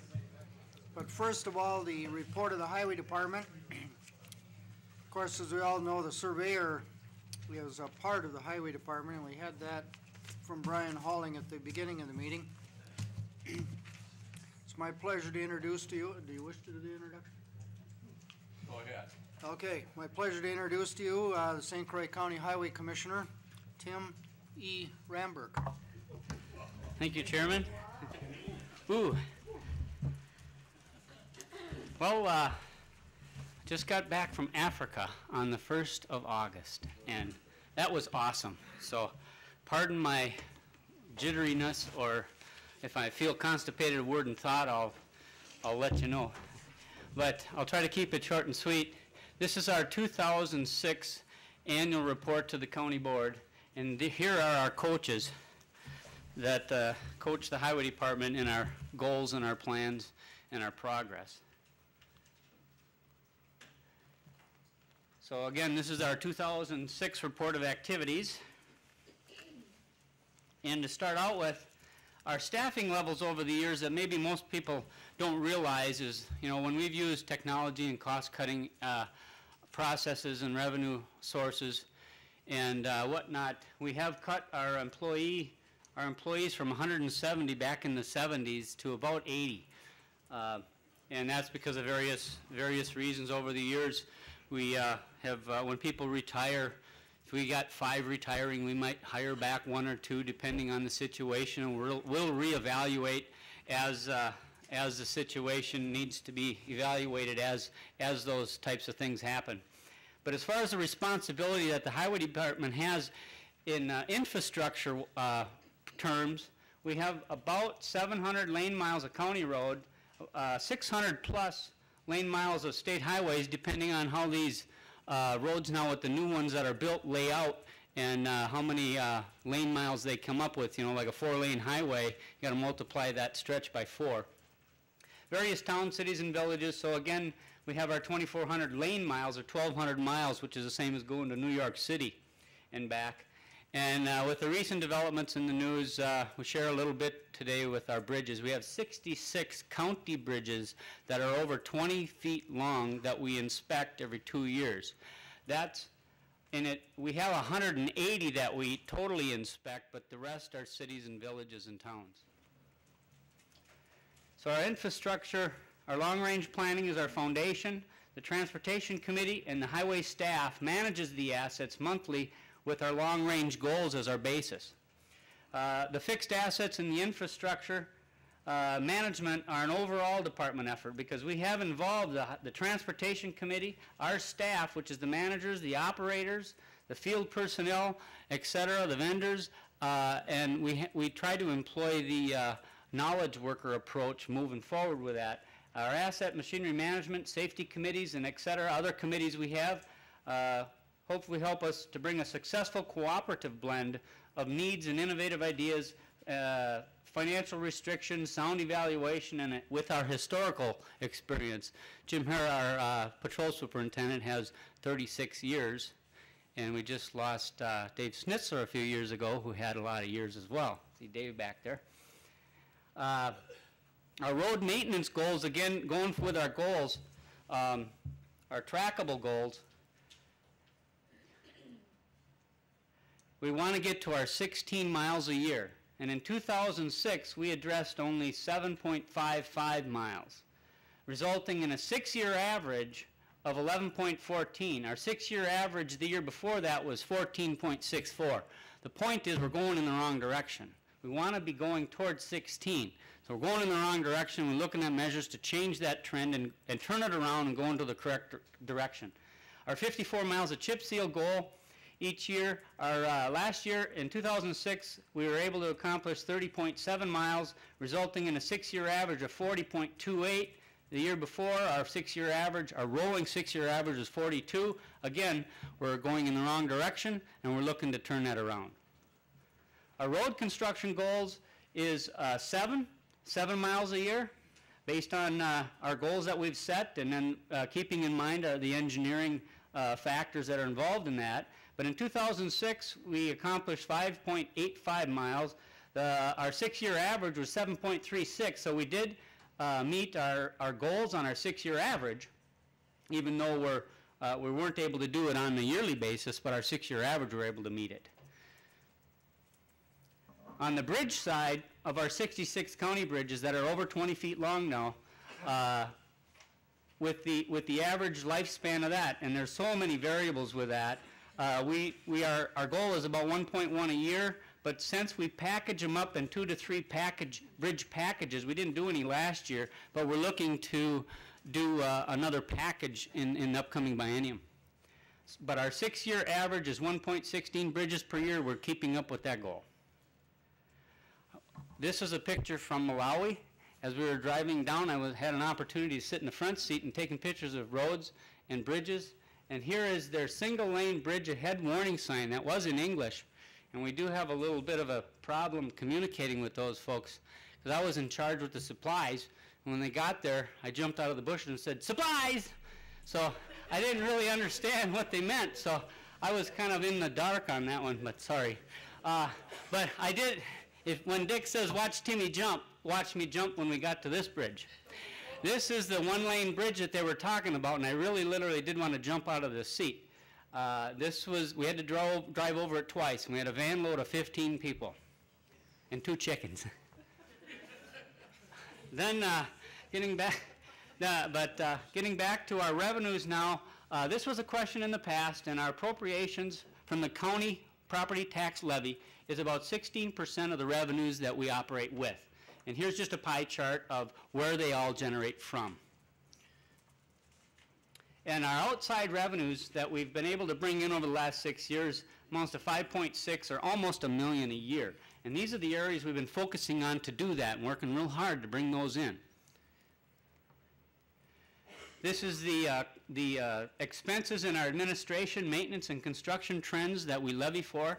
And you can see in 2006 we had to put the skids on based on in April when we find out these cost changes, we have to make accommodations, and we do. And the Transportation Committee sees these reports every month, and we make accommodations as we find them out. But in the long range, the appropriations, the county property tax appropriations has a smoother line, and our total highway work varies accordingly. Again, on the total levy of the whole county is stacked in purple, and the highway portion of that is in blue. I'd like to keep that trend going and show you where we're at with that. And then that's reflective back into in 1991, it was almost 30% of the levy. Now it's at 16.25% of the total county levy. The procedures and the analytical tools that are utilized by the Highway Department, I know you've heard it in the paper and you've been talking about the bridge inspections and whatnot that we have going on there. Here's what we use. We use what it's called the PACER program, and now it's on a database with the state called Whistler. Pavement Surface Evaluation and Rating System. Every odd number of years, we inspect the road surfaces, and we input that into Wisconsin Information System for Local Road Database, as well as the towns. And then every even number year, we do the National Bridge Inspection Evaluation, and that is what you've been hearing in the news. And that's on bridges over 20 feet. And this is the training, the hand pocket training manual that we use, and I think we have 3 of our staff that are trained that go to the 2-week training course for this. And we've got those on staff, and they have to have 10 years of experience to be certified. And then we have also a small bridge inventory, which is 36-inch culverts to the 20-foot, and that's also our County Aid Bridge program. But on the county system, we have a separate inventory of those for our purposes. And then we have a culvert inventory for those culverts under 36-inch, and our beat men, our patrol people, will report rusting and different things also as part of their operations. We also have our fleet operation on other asset acquisition programs, and there we use our life cycles of our assets, our inspections, our performance evaluations, and other established processes that have been established over the years. And CHEMS is one of the tools we use in that, and St. Croix County's been on the user group for that. over the years. It's a free software that was developed in the mid-'80s, and the acronym is County Highway Expenditure Microcomputer System. And the Transportation Committee sees reports from this software almost every month, and it's currently being upgraded by the state, and it's free, but our participation is to go to the user group meetings, to participate. We've had members of the Highway Department as president, past president, board of directors, our shop folks, myself have been instrumental in developing even the manual for that. That even tells us when to change oil in the trucks. And we can trigger it by different mechanisms, by fuel, by hours, by hours. And I have it triggered so it'll tell us when to change the filters in the building as well, or when to inspect. So we're using it for a lot of different reasons. And we also have our purchase order and our purchase request forms that we've developed over the years. And here's a sample of that. It just has those that are requesting it for the reason for the purchase, the cost comparisons, the time cost savings, the break-even point, and uses and the benefits. And then there's an approval process that goes through. And then we also use the purchase order process that we've adopted from our previous work experiences with our tax exemption numbers and whatnot on it. So, and those are the processes that we use in our program, our plan, and our budget that are separate but interrelated. And we've showed you that before. And in conclusion, our long-range planning and our long-range trends and our long-range strategies are key. And the high cost of construction projects need planning. Programs that ensure opportunity for cost cutting, expanded revenue sources, and new technology are listed. There's a few listed here.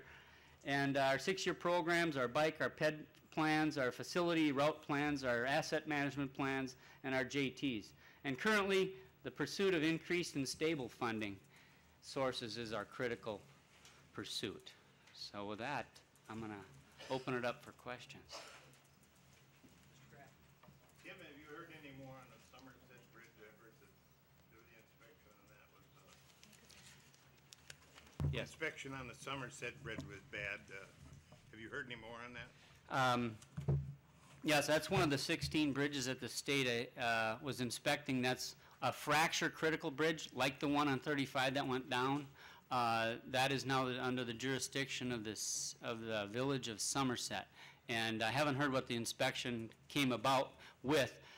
Since it's inspected every 2 years, I'm not concerned because I haven't seen anything from our records that would make us concerned over some of those things. As far as our 180 bridges, our last fracture critical bridge was replaced about 2 years ago in the town of Katy. So we have none on record of that type of bridge. But we do have a few that are rated eligible for funding, whether it be for brick deck replacement or for replacement totally. So we have that list ongoing as well. Thank you. That seems to be an important concept. Could you expand on that? What is the difference between a fracture critical bridge and Thank you. the others? Yes, very good. Does that mean, good point. they're unlikely to break and create a gap, or what does it mean? The fracture critical bridge is the type that does not have the redundancy in these key areas that are in the newer bridges now. The newer bridges now, where if one member fails, it's going to be supported by the other members that remain. And so you have a higher confidence that these types of things won't happen. And those are more steel and with the cracks, and these are more other types of materials are used as well. So there's two separate but distinct areas of inspection and concern when we're looking at the planning of bridges. One is the functionally obsolete, and that doesn't have anything to do with the condition of it. That has to do if you need a 4-lane, the traffic volume. It's just obsolete as far as what it functions. So you have functionally obsolete, and then you also have the, it's such a negative term they've been using in the paper. Crash prone? Yeah, no, oh man, I can't even think of it. Told you I'd be constipated, word and thought. Well, when you do it means that it's rated from 0 to 100, and when you get below 50, it's eligible for federal funding, and it's rated as, I can't think of it. I have it here somewhere. I'll think of it when we are flipping through papers. You're just doing that to make the rest of us, whose memory sometimes fails us, look good. Mr. Kruger? Tim, do you have, I know you were talking about the obsolete bridge of Stillwater. Do you have any recommendations, or is there any new news for us? I am meeting, and maybe Dave is too, tomorrow, hopefully with Congressman Kind, and see what his take is on it. Other than that, I have not. Just what I've read in the paper, where it was rated at a 3.8, and when they put or 2.8, and then when they put this $5 or $6 million in it, now it's up to 30 some or 40 some. So, yeah, no, maybe so. I don't have much information on that at all. Yeah, say in your work, you've got these goals that you've established for frequency of maintenance and frequency of upgrades, and what is there some basis for establishing these? You know, they've become kind of a religious thing now that we've got to meet these goals. Can we back up one step from that, and you know, you've got this 7-year cycle or 12-year cycle or whatever it is? Why don't we modify those goals and save some money? Exactly, and that's one of the areas that we keep modifying and looking at, where you'll see our goals, not this year, but last year I had up there that our goal, a road had to last 180 years by the time we got back to it, and we've been able to move that down, so now it only has to last 50. And now we'll back up and reevaluate that, because some reports say 45.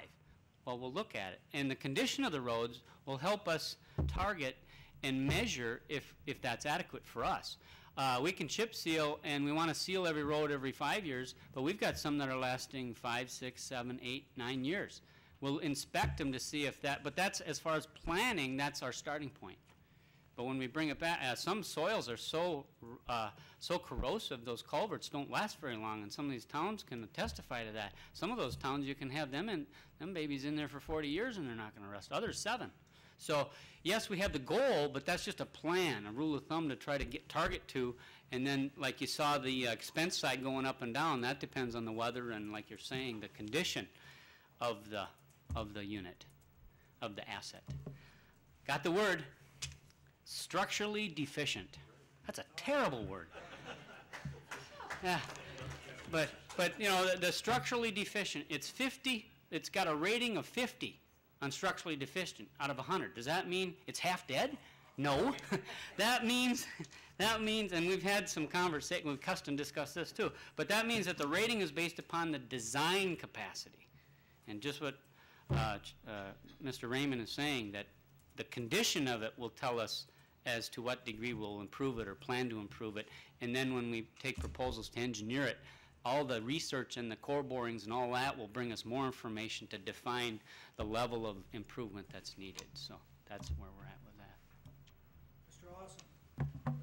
I believe 3 bridges in Kinnickinnick Township were rated structurally deficient, in fact, quite deficient. And I'm just wondering, on these small bridges throughout the county, how do we pay for them? How much of the funds do we get from the Fed and state? And what is our annual budget that we need out of county revenues to keep up with bridge replacement? Thank you. That's a good question. The bridge replacement for towns there's twofold there. The county aid bridge, and that's 36 and up, and local 100% funding for 36-inch and down. Now, the towns have 2 opportunities. Number 1, county aid bridge, where they will petition this cycle every year to petition for an estimated cost of that, and the county has to levy half of that. And the county only levies that half on the towns. So that's, the towns participate, but it's kind of like a mutual fund type thing. But the highway department administers that. And then also we will, when we inspect, we'll send letters saying this one looks like you should do something, this one doesn't, on the ones that we inspect, which is the 20 feet and over. Those less than 20 feet, the town would have a management program themselves to monitor that and to take care of those on an as-needed basis as well. And if they want us to help them with that, we do what we can there as well. But then those that are over 20 feet are eligible for federal funding, and I'll fill out the form for them and send it in and do the analysis and the cost estimate and all that. And if that's funded, it's funded at 80% of the eligible costs.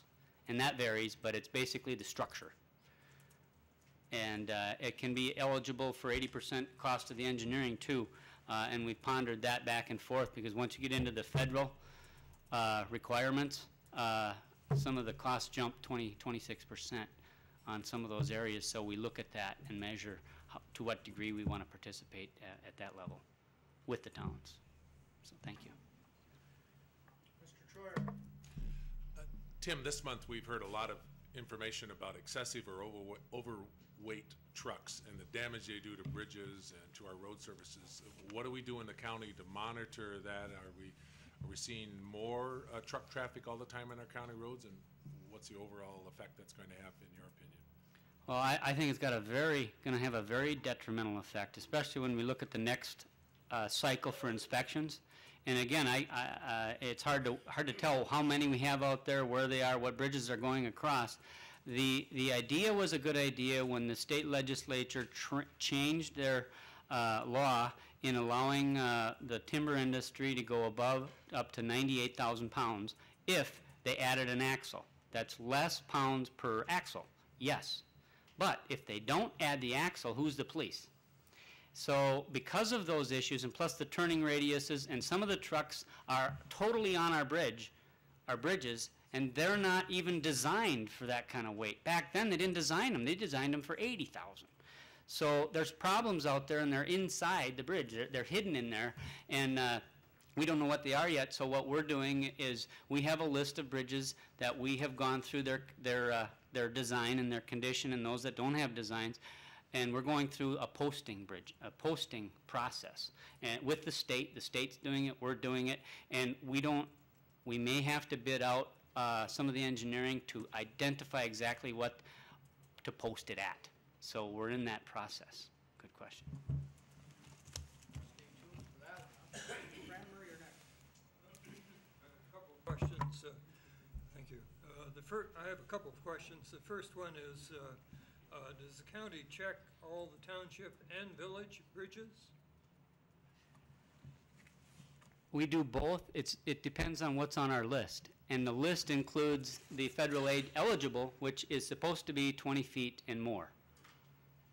I'm assuming that, I can't tell you for sure, but I'm quite sure that it is comprehensive in that it's all of them that are 20 feet and larger. So the 20-foot and larger are checked first, is what you're saying? No, that's checked. We check all 180 of them every other year. Okay. And how about billing the towns? Do you bill the towns for that inspection? That billing we charge to the county aid bridge fund, or the town if it's a specific request. Because we're administering the program, or we could charge 4.5% records and reports. And that has been a contentious issue, to just blanketly charge 4.5% over the cost of these things, where we'd rather be specific and charge what it actually costs. Okay. And that was a new law just last year or the year before. Okay. The second question was, I was wondering what kind of highway use projections you were using for your long-term planning for traffic, and whether or not you've had to modify them given the very sharp growth curve in St. Croix County over this past 10 years. Yes, that has been a concern, and we mirror the state's projections.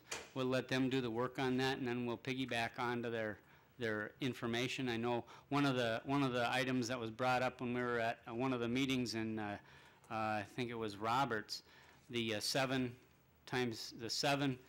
percent growth was 7%. So if you invest $7 at 7% for 7 years, it doubles.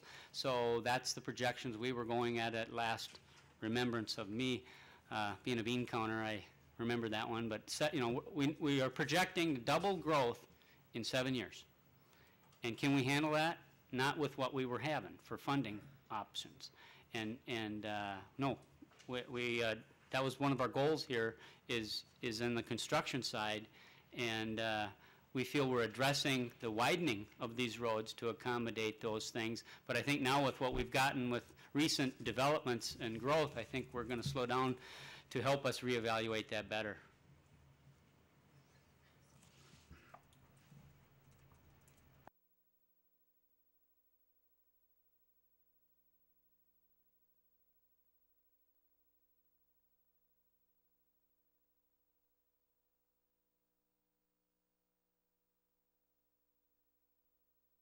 Let's attack, to use Mr. Mills' word, agenda item number 6, the annual county vehicle registration fee. We have a proposed ordinance and some supporting data.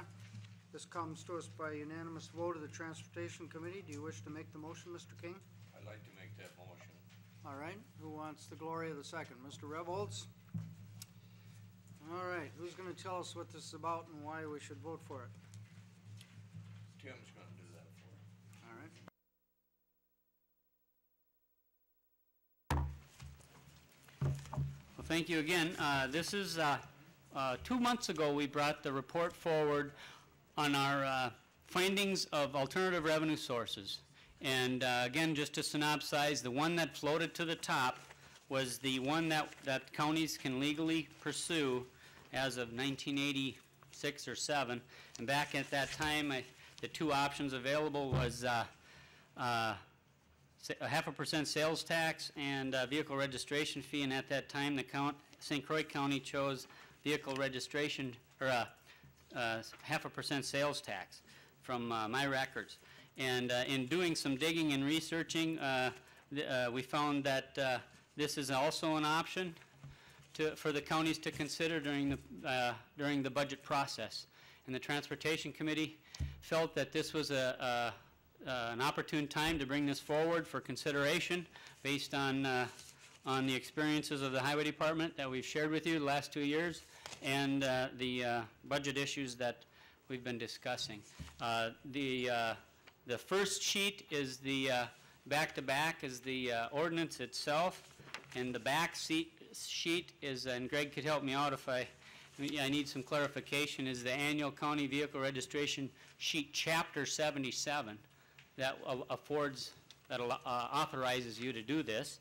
And then the last sheet there is the fact sheet that was put together by the Transportation Committee for your review 7/10 of 07, and that's back-to-back as well. Well, as I understand it, the resolution to adopt the ordinance is the face page, and then the ordinance itself is on the back of it, and then the supporting documentation is the second page, front and back. Bottom line is this would set up a $10 per vehicle fee that would be collected when people renew their registrations. The Wisconsin DOT, which collects the fee for registrations, would retain 10 cents of the $10 and would send St. Croix County back $9.90 per vehicle registration. And this would happen annually with a few small exceptions, like if it had already been paid once on a vehicle, it wouldn't be collected again, etc. Did I see a hand back there? Mr. Strumke. A couple questions quick.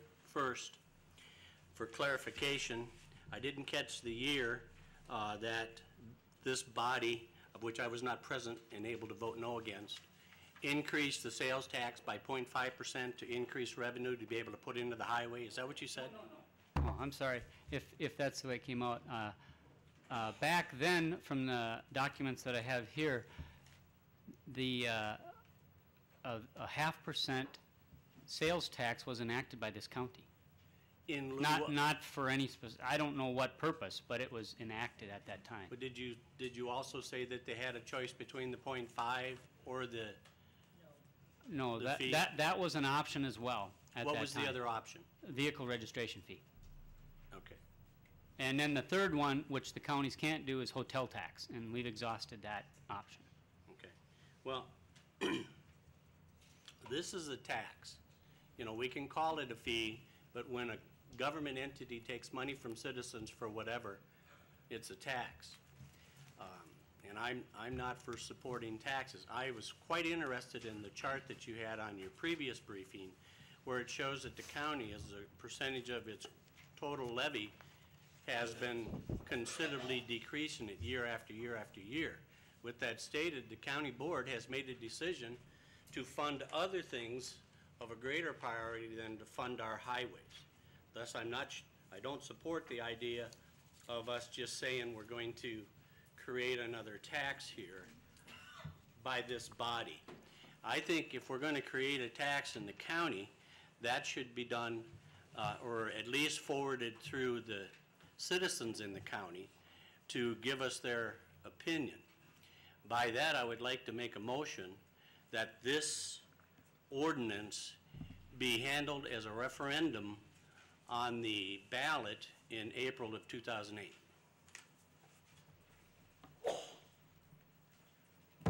Well, Chair, here's a motion to essentially defer or supersede this this proposed ordinance adoption with an advisory referendum. I haven't heard a second for that yet. There's a second from Mr. Kaplan.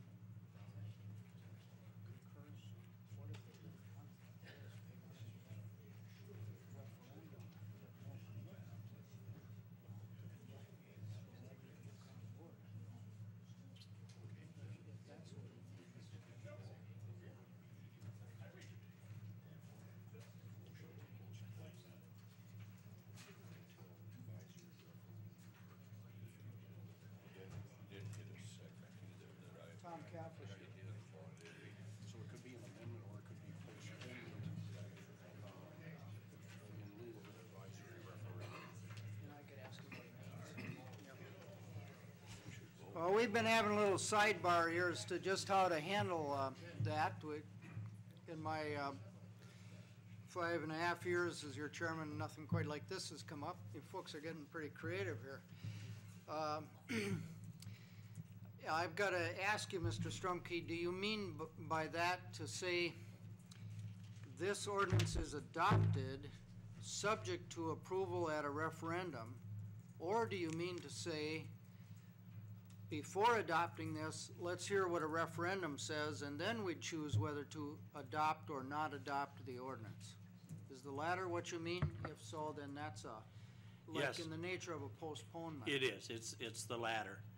Is that what you understood with your second, Mr. Kaplan? Okay. All right. Then if it helps you to think about it, it would be analogous to a postponement. In other words, if we agreed that there ought to be a referendum, we would not take a position on passing or not passing this ordinance until after the referendum results were known. Does that help procedurally for people to understand? Okay, now, I guess everything's open for debate. Mr. Marzoff? Sure. Yep, we'll have a roll call. Any other discussions? Mr. I Peterson? assume, I was thinking, we've had a second to this? Yes. Okay, then I'll like to speak a little bit, okay? This, I think, is an extremely important issue, and that we, the County Board of Supervisors, have the responsibility for the roads, because we know the condition of the highways in St. Croix County. We have all the pertinent information to make a good decision, and if we go out to the electorate, they're just going to be no, because they don't really understand it. And when they'll really understand it, like last year now, through our wisdom, the Highway Committee had a very sizable cut in its budget. Fortunately, we had a good winter, but help us if we don't have a good winter. And so I think we have the responsibility to decide the issue and not the electorate, because they do not have the information available that we have to make a good decision. Mr. Mills? I would agree with Supervisor Peters on that count. We've done a couple of quick questions. A few people have asked why, and you may have explained it to me last month, but why were motorcycles excluded? Is it because they're seasonal, or is it, I believe there's something like, was it 7,000 cycles registered in the county? I don't recall specifically, but it's because we're not allowed to by law. It was in the statute. That's how the statute was written. And Greg can help me out if that's incorrect in any way. I gather that that's essentially a quotation in 77.03 of the proposed ordinance, where it defines what the tax would apply to, and it cites to the Wisconsin statute. It's automobiles, trucks at a gross weight of not more than 8,000 pounds, not motorcycles or other types of vehicles. Anybody else wish to speak? Okay, the first, oh, Mr. Strumke. I would just like to address the purpose of my motion. I recognize, and I'm sure all the citizens in the county recognize, that it is the county board's duty to ascertain through the highway department and other organizations what the conditions of our highways are. And the county makes a decision as to how to maintain those highways. We can see on the previous briefing how the county has made its decisions. With that stated, we are not talking about how to maintain highways here. What we're talking about is how we're going to pay for them. And with a new tax in specifics is what we're talking about here. New taxes, and granted this board can pass new taxes wherever it can find a way, which is my feeling here, but the point is we ought to be going to the citizens and seeing what they think about increasing taxes in the county. Thank you. Anybody else? Ms. Norton-Baumann. Thank you. I think that we have a responsibility as a county board to be certain that our infrastructure is maintained. We as a country are doing a rotten job of that, in my opinion, and I would not like to see us continue down that route in this county. Is there another hand? Mr. Austin.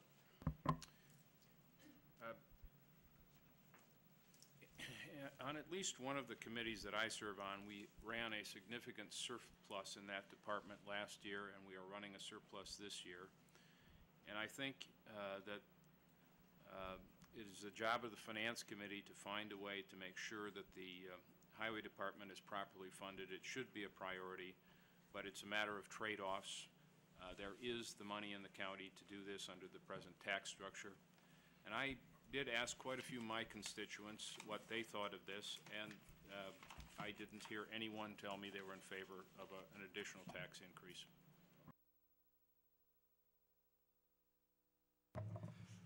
I usually try to hold back from participating in the debate, but that mirrors my experience in my district. I have had no one asking for an increase in their taxes, and I've had people speaking to the contrary. It's possible that, you know, of the 2,700 people or so in my district, that I don't have my finger on their pulse, but I'm pretty confident that I understand that they would not be in favor of this. I note the financial distress in our county of all the foreclosures going on, and I just think this is a bad time to be increasing taxes unless the citizens say that they want it. Now, the condition of the highways is, it seems to me, highly visible to citizens. If they drive on the county highways, they can look at them and say, that's not acceptable, got to have more money. But we're talking about an estimated $700,000 a year. This does not guarantee that the money will actually be spent on highways. You know, in other contexts, we've had that same kind of a question. If we find a new source of revenue, what guarantee is there that we won't just spend it for whatever we think in our infinite wisdom it should be spent on? There's no guarantee that it would be spent on highways. And therefore, I'd have to either vote no or put it to the citizens. Did you want to speak, Mr. King? Yeah, I'd like to speak on the matter. In our township, town of Star Prairie, I had one call against this. It's unbelievable. We have 3,500 people in our township, and I had one call against this. If the county finance committee is not going to approve our budget like they did last year, they took $500,000 away from us. That's a big loss, and we just can't keep operating under those circumstances. We were told to find some extra revenue some way, and we came up with this $10, of which will raise what the county has taken away from us as far as the finance department is concerned. I think that this money has to be spent on highways if we raise it with this Chapter 77. So I would sure like to see it go through. Thank you. Peterson. I'd like to ask Corp Counsel, but my interpretation of the ordinance that we have written and have before the House here is that it can only be spent on highways, nothing else. The ordinance is that tough. My point is that if the $700,000 was raised and brought into the county, another $700,000 could be not taken from the general levy and assigned to the highway department. That kind of shell game would be available. There's no guarantee that it couldn't. I'm not sure that a guarantee is possible, but there's certainly not in here. I don't mean to take the ball away from you, Greg. Is there something you want to say? Only that the ordinance designate that the collection of this money is for highway use. But Buck's scenario is something different than that, but this ordinance would direct all the collected funds to the highway department for their use. Mr. Standifer, then Mr. Jordan. Just because we can impose a tax doesn't automatically follow that we should impose a tax. I am somewhat ambivalent on the idea of a referendum. I'm not opposed to it and would be willing to see that happen. But in the absence of a referendum, I also would need to vote no on the imposition of a tax. I think we're mixing the need for revenue with respect to our road maintenance and the funding of that need. And I would be opposed to using this as the funding mechanism for the roads. Mr. Jordan? I would just have a very narrow observation with respect to the feedback from the electorate. I think it was approximately 2 months ago we heard this as an informational only presentation that said, here's what other areas have done. In my district, I received 2 calls from people reading that in the paper saying, this said informational, I hope this never comes to fruition, it's a tax. And as a person who sits in the township, in my district, quite honestly, this is the first that I've heard this today now that's come out of committee for passage, and we're here to vote on it today. I would have to vote no until we get further definition as to whether or not this is truly what the electorate wants. I would suggest this is controversial enough that we should take a roll call vote. And the first question will be whether or not it will be action on the motion to subject it to a referendum in April of 2008. Should that motion be defeated, then we would proceed to the main motion. Mr. Cranmer. From a procedural standpoint, I'm very puzzled by what seems to be 2 motions simultaneously on the floor, and both of them have been seconded, and they seem to be quite independent of one another. Could I invite you to think of this motion to put it on a referendum as though it were a motion to postpone until after the referendum? Greg and I have discussed that, and that was the intent of my clarifying question to Mr. Strumke as to what his intention was. So would this be a tabling of the original motion? It would be postponing until after such a referendum. Is that clear to everybody now? Okay, the clerk may call the roll. If there's any doubt, a yes vote is to postpone until after a referendum. In other words, to schedule a referendum on this adoption. A no vote is to not schedule it for a referendum. Richard Marzoff? No. Sharon Norton Bauman? No. Ron Troyer? No. Roger Rebholz? No. Bill Cranmer? No. Daryl Standifer? Yes. John Borup? Clarence Malick? Yes. Don Jordan? Ron Raymond? Yes. Cindy Leonard? Yes. Stan Kruger? No. Denise Gunderson? No. Lois Burry? No. Brian Hurchin? No. Julie Spear? No. Joe Hurchin? Bill Peavy? No. Gerald Peterson? No. Charlie Grant? No. Tom Dowd? No. Chuck Mills? No. Richard King? No. Wallace Habhager? No. John Mortensen? Yes.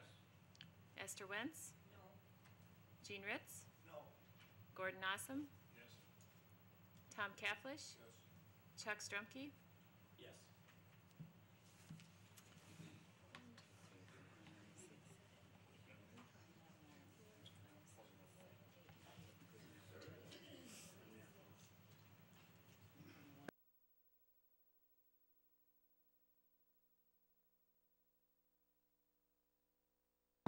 Schedule for a referendum has been defeated. 21-9. What is your pleasure with respect to the main motion? Roll call vote. Any further discussion? No further discussion. We'll take a vote. A yes vote is to adopt the registration fee. A no vote is to not adopt the registration fee. Sharon Norton Bauman? Yes. Ronald Troyer? Yes. Roger Rebholz? Yes. Bill Cranmer? Yes. Daryl Standifer? No. John Borup? No. Clarence Malick? No. Don Jordan? Ron Raymond? Cindy Leonard? No. Stan Kruger? Yes. Denise Gunderson? Yes. Lois Burry? Yes. Brian Hurchin? Yes. Julie Spear? Yes. Joe Hurchin? Bill Peavy? Yes. Gerald Peterson? Yes. Charlie Grant? Yes. Tom Dowd? Yes. Chuck Mills? Yes. Richard King? Yes. Wallace Habhager? No. John Mortensen? No. Esther Wentz? Yes. Jean Ritz? Yes. Gordon Awesome? No. Tom Kafflish? No. Chuck Strumke? No. Richard Marzoff? Yes.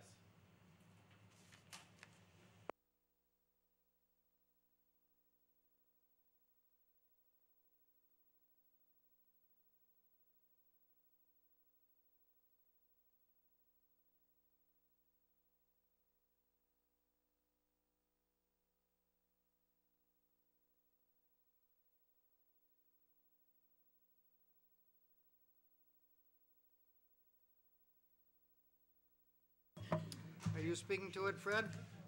The way you said that, it sounded like you disapproved. Yes. I voted no, you recall. I heard you.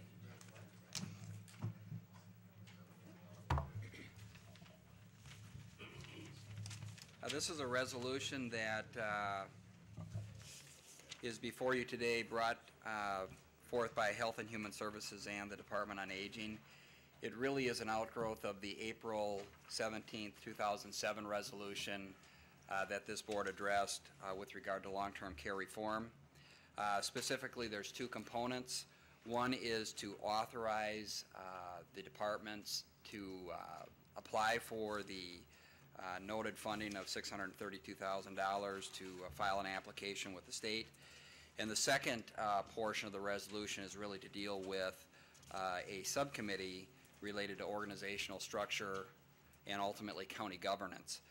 And my understanding is that a subcommittee would be working on this, bring it back to the County Board of Supervisors later this year. Chastity can speak maybe more to that specific time frame, and she could also maybe speak a little bit to some of the makeup of the committee members and may have other things to add. Very good. Let's have the motion made and seconded. Ms. Wentz makes a motion, second from Mr. Troyer. Go ahead, Kirsten. Again, as we're looking at a timeline for the ADRC, for St. Croix County, we're looking at submitting our application to the state in October. That would be 5 months prior to the implementation of a managed care organization. That's the timeline that we're looking at, opening the doors of an Aging Disability Resource Center in January, February of 2008. The ad hoc committee that Fred alluded to and is a part of this resolution would be made up of Health and Human Services, long-term support, and aging staff. Also, stakeholders, folks who, again, need to be at the table, older adults and persons with physical and developmental disabilities and or their advocates being a part of that process, helping determine again, the structure and policies that are part of this, the memorandums of understanding that would need to be a part of the ADRC. We're looking at this being a collaborative effort between the Department of Aging and Health and Human Services, building upon the strengths that we have, but also looking at the requirements as a part of the application and the grant, including positions such as a disability benefits specialist, information assistance specialists, as well as folks who are long-term care options counselors, not only providing assistance to folks as the ADRC is the entry point for the publicly funded long-term care, but also asset preservation for the majority of the folks who come in the doors of the Aging Disability Resource Center using their own private funds in the best way possible to either stave off long-term care or provide assistance privately for the care that they need at the time. Questions or discussion? Mr. Raymond? Yeah, I noticed there were some members of each committee that either weren't there or voted no on the subject, and I guess I'd like to hear, I think that Supervisor Mortensen had voted no on the resolution, according to what it says here, and I guess I'd like to hear the no, and then I have heard that potentially this has got some long-term cost impact to St. Croix County. As most state programs, they give you a little money, get you started, then they pull out and leave you holding a proverbial device, I guess a bag. And I want to get that addressed to see if this poses some long-term impact to the county. So if I could hear from Supervisor Mortensen. My no at the time was, I felt there was more questions to be asked and receive answers for, and I kind of echo the same words that Supervisor Raymond just echoed, so I'll listen and go from there.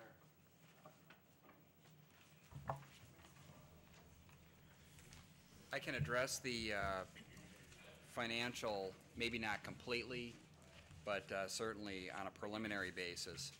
The resolution that the county board addressed in April of this year had with it a secondary resolution around fiscal impact, which would ultimately include some discussion around long-term care reform impact and some discussion around Aging and Disability Resource Center impact.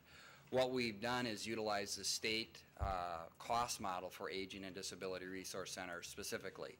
What they've earmarked in terms of funding is the $632,000, which is a combination of some medical assistance administration money and general funds from the state. When we ran the cost analysis to plug our salary and fringe in, what we came up with is a cost in the future of approximately $898,000, which is obviously more and would fit with the concern that you've expressed. However, the budget that we would be proposing in 2008 would be capped at the 632,000, we would be looking at roles and responsibilities that if this board chooses to proceed down the road of long-term care reform, we would look at the roles and responsibilities that will be left in the resource center, and certainly looking at the levy cost for the impact. And maybe one of the more specific ones that I could talk about today would be elder abuse, vulnerable adults that are at risk. Those responsibilities would not be funded by the Aging and Disability Resource Center, but are currently funded by our long-term support program. The long and short of it is, though, is that as the bill stands in joint finance, as I understand it, is the county contribution after our final reconciliation would be approximately $2.7 million. At this point in time, there's obviously an opportunity to negotiate with the state on what that contribution would be to the care management function to support the capitated rate, ultimately to get rid of wait lists. The way it stands in joint finance is that $2.7 million would be bought down over a five-year period of time to about 22% of our basic county allocation, which would equal roughly $300,000 to $400,000. So I think when you look at the Aging and Disability Resource Center and the funding that we have available, what we anticipate some of the expenses, it would be an error to look at it in a vacuum without also looking at the fiscal impact of long-term care reform.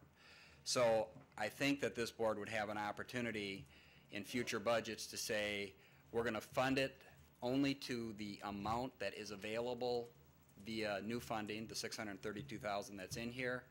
You could also look at what are the cost implications over a 5-year period, and that would be information we would hope to bring back to this board at a future date. Follow-up question? Yeah, that was a complete answer, but maybe something simple. Is this thing going to cost us $300,000 a year forever, or can we, after we get done with this experiment, say no, thank you, and the impact in the future would be zero? And you can have an answer in between those two, but I'd like to get something that's pretty simple that I can understand. I think it's, at this point, it would be difficult for me to nail down whether it would be a $300,000 commitment from this point forward. One of the things that we have talked with the state about is that the cost with regard to our salary and fringe in this region is different than the cost that they utilized in different areas, or whatever. They used an average salary of $20, and ours are significantly higher than that. So we would certainly advocate with the state that that cost model continue to be adjusted upward so that the cost of fully funding the Aging and Disability Resource Center does not fall back on the backs of the county. So there is an opportunity for it to be a gap that would have to be funded by county dollars down the road, or the county would have to choose, this is the level of service we will provide, and push the state along with staff to fund the program fully, which we could identify in the future as a point or a certain dollar amount. I'm gonna take this as, voting on this as our only opportunity to opt out of spending substantial funds in the future on this particular endeavor. I'm gonna take that as the result. Is that a fair characterization, Ms. Wentz? I believe it is. This is the last time to turn back, then? No, I think there will be opportunities along the way. I'm sorry.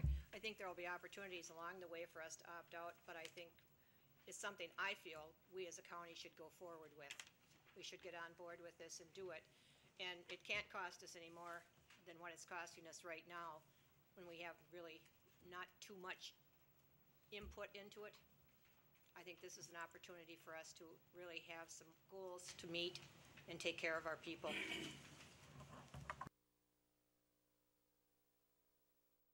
I would just highlight to this committee, or to the county board, that if we don't have authorization to apply for an Aging and Disability Resource Center, the opportunity to implement long-term care reform and rid ourselves of wait lists we would not, I don't believe we would be in a position to be able to continue to work towards long-term care reform. It's a prerequisite. It's statutorily based, and we need your approval under Chapter 46 to, as indicated in the resolution, to proceed. So I think, again, one of the keys to keep in mind, and I would agree that there may be future costs associated with this that would be locally based, but currently, with our services that we provide to long-term care consumers, we have wait lists. And the promise of this program and the opportunity with an Aging and Disability Resource Center, as well as the opportunity for a care management organization or two, and we currently hopefully are on the docket to be approved to work towards having choice at the care management level for our individuals that would be eligible. That would get rid of wait lists in St. Croix County. That's the long-term goal. Mr. Jordan. Can you take just a moment and inform us what that wait list entails and what those services are needed and how many people are waiting? We have talked about that on a routine basis at Health and Human Services, and I would highlight that the wait lists are only what we would address through long-term care reform would only be those individuals that are 18 and over. We still have a responsibility for children. We looked at our children's wait list recently, and we were about 100 individuals, give or take a little. I don't have the specifics. I believe the wait list for adult services for elderly, younger physically disabled, and developmentally disabled would be in the range of about 250.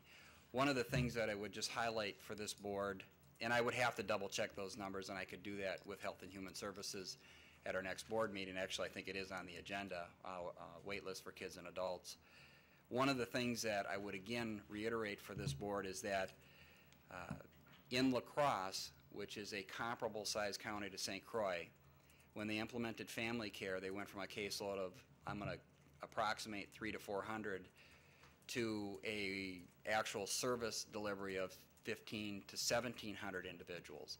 And what that means is their wait list really didn't quantify all of those individuals that were actually eligible for services. So I would anticipate potentially the same types of services would be available, or the numbers would be a consideration here as well. As far as the services, it would primarily be for elderly to keep individuals in their own home, services to support them in their own home when they when they reach nursing home level of care, physically disabled. You're talking about respite, supportive care services for 24-hour care service in their home, and developmentally disabled, very similar. I don't have a specific list in front of me. If I might just have, You have a follow-up, I just Mr. have one Jordan? quick follow-up. I just want to make sure we differentiate. But we're not talking about people of acute needs. An elderly person that needs to be in a nursing home would not be one of those 200 people, correct? If an individual meets nursing home level of care and needs that to sustain their functioning, they're eligible. That would not be a wait list item. They are entitled to that service. Mr. Cranmer. I'm on the long-term support committee, and so I have a little knowledge about the ADRCs that you're planning, but many people in on the county board probably do not. So I think it would be useful probably to talk a bit about what the ADRC would do. That's the first thing, and I suggest that. It's up to you. The second thing is, and I think I should say that I'm in favor of this this proposal. But the second thing I wanted to know was whether or not there would be any new hires connected with the $632,000 that we would then have to support in future years. And is this a kind of an opening wedge into trying to get additional personnel.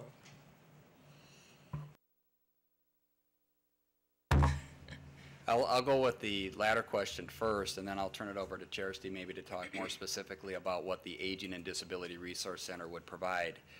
We have brought forth to Health and Human Services, and I'm assuming Aging as well, new positions that would be funded out of the $632,000, and Charity can talk about more specifics. What we're looking at is the opportunity to utilize current staff, and I'll speak specifically to Health and Human Services. If long-term care reform is something this board chooses to proceed with at a future date when we bring forth a resolution with a fiscal impact, and hopefully today, my recommendation would be to proceed with the ADRC as well, because that's a requirement. We would no longer be responsible for the day-to-day case management services, so you would see a reduction in staff providing the case management services for adults, but you would see an increase of staff or a transition of staff to the Aging and Disability Resource Center. So there would be new positions within the county that have been brought through parent committees, would be going to finance through the process here in September, I'm assuming. But you would see net reduction elsewhere. You can maybe, Charity, speak to the Office on Aging as well as maybe some of the more specific functions. Sure. I can kind of twofold answer your question as well as describe the Aging Disability Resource Center. I should say this within the context of this is a national initiative to create Aging Disability Resource Centers. I believe there are 40 states that have received federal grants for that, as well as Guam and a few other random little islands that we own. And within the state of Wisconsin, it functions within the context of the long-term care reforms that we're referring to. So talking about that the Aging Disability Resource Center is a one-stop shop for folks who are older adults as well as people with developmental or physical disabilities, as well as the general public, to come and get information and assistance. For those folks who meet the functional and financial eligibility, it is the gateway into the managed care organization or family care program. But as I also mentioned, 80% of the folks who usually come through the door don't qualify for those services. So again, they're looking for information on how to privately pay for services for in-home care. Perhaps it's to get more information about transportation, about respite, about caregiver support. When we're talking about the one-stop shop, at this point we've had discussion, and that would be also part of the ad hoc committee's duties to determine location, but we've talked about dual locations located out of the Department of Aging as well as at Health and Human Services. It would also be over the telephone, over the internet, and staff going to people's homes. Obviously, certain folks in frail conditions need staff to actually come to them, as we do now. The staff positions that you're asking about, there would be new positions. There would be a disability benefits specialist, as we have an elderly benefits specialist currently serving folks who are 60 years and older. This position specifically would help folks with disabilities with the benefits, both public and private, that they're entitled to, helping cut through the red tape. An information assistant specialist, someone who has certain certification, ERS certification is what it's called, where they don't only provide information assistance regarding questions that the public asks, but they also provide follow-up to make sure that folks are getting their needs met. The long-term care options counselor, who would do the functional financial eligibility, but would also do marketing and outreach. There's a component of preventative health that is a part of the programming for the ADRC, making sure that folks are taking steps not only with their financial resources, but physical resources, family resources, community resources to prepare for long-term care needs. Follow-up, Mr. Kramer? Yes, follow-up on the question of new hires. Could those new hires be sunsetted or hired for a limited term? If we wanted to make this a limited term adoption. I'm not sure how that would work. Sure. I can certainly respond at least a little bit. We would work with Human Resources, and we have worked with Human Resources to put job descriptions together. It was not presented to Health and Human Services, and I'm assuming it was not presented to Aging as a limited term program. Certainly, positions could be looked at in the future, I'm assuming, based on this county board's action to sunset positions, but we hadn't looked at it in that perspective, as this is a program we would anticipate being available long-term, and again, is a prerequisite for kind of the gatekeeper function for those individuals that are going to receive public funds to support their long-term care needs. You have to have some sort of a resource center available like this to separate those duties. So the care management organization cannot provide the service and determine eligibility. This resolution doesn't mention any new hires or new position descriptions. Is that something that would come later? Well, we've worked, Charisty and I have worked with the finance director is to set up after, if this board approves this resolution, we would set up a separate and distinct Aging and Disability Resource Center budget, and we would bring that through the regular process, and the money that is identified here would be earmarked for staff and support services, et cetera. And I'm not sure if I answered your question, but it would come through the regular budget process for probably Health and Human Services, Aging, and then on to finance. Mr. Martin. On long-term reform, and then regarding the waiting lists, as I understand it from the waiting list, most or all of those people are receiving some care or services at this time. It's just that they aren't receiving the full service or care that might be needed. Is that the way I would be listed? We've not, to my knowledge, in Health and Human Services, gone through and assessed each case that's on the wait list in terms of how their care needs are being met, but I think it's safe to assume that your assumption is correct, that they're receiving some level of support either through card services, that they have a medical assistance card and are able to get services off of that card into their home. To keep them at home, they may have relatives that have stepped up and helped out as well, but they've met the functional and financial criteria, is my understanding of how we have assessed those individuals to move them to our wait list, because we don't have funds to serve the additional needs that may have been identified in that screening. Other than we do have an obligation for children and for adults, if it's a health and safety issue, they move right to the top of the list. And in some discussions with our long-term support unit, that's exactly how we manage our wait list, is when people have care needs that reach health and safety, they move right up to the top. Mr. Bora. Fred, with the possible transition here that's happening across the state, it's been my understanding that that there will be an eventual reduction in case management responsibility within the department as clients are being referred out to the case management organization. Is there some reshuffling of staff power so that we don't have to bring in new positions within the county system? That would be exactly what we're looking at, is moving those individuals that don't have the long-term support case management functions may move and be eligible to provide services in the Aging and Disability Resource Center.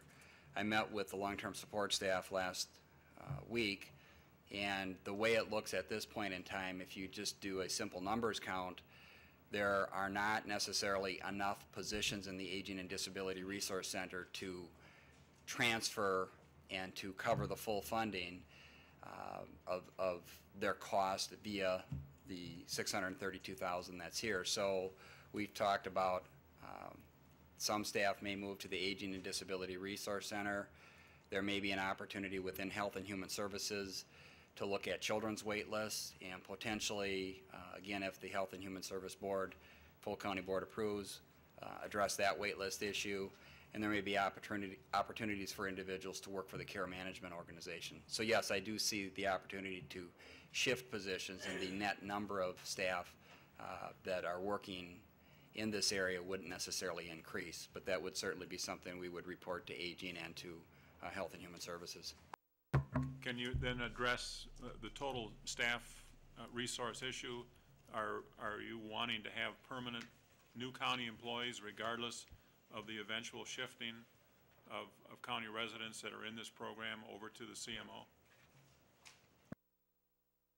Well, in terms of the Aging and Disability Resource Center, those positions we brought forth as new county positions. In terms of the care management organization, because it is not a entity that would be run by St. Croix County, they would not be county employees. Sounds like we ought to vote on this. So the chair will undertake to ask for a vote at this time. All in favor should now vote aye. Aye. Opposed, nay. And the motion passes.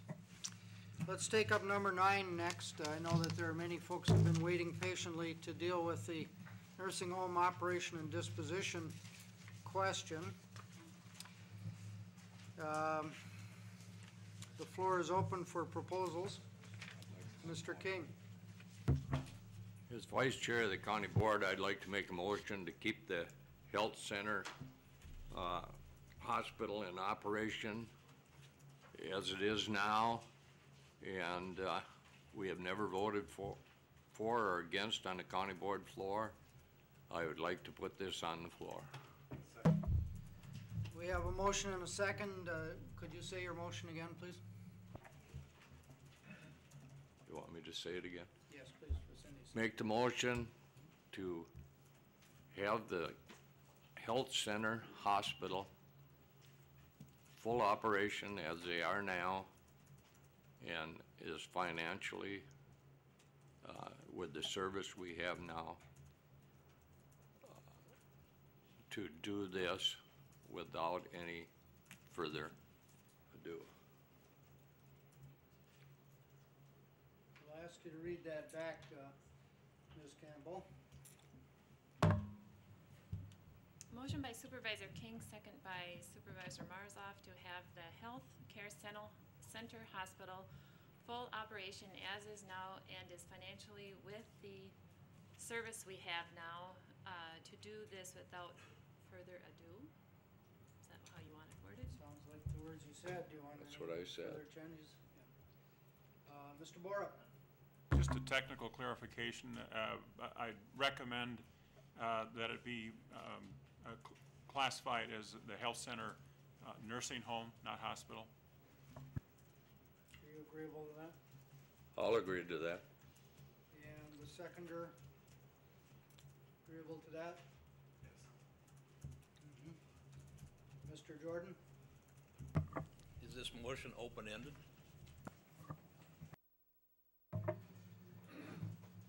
This motion appears to be open-ended.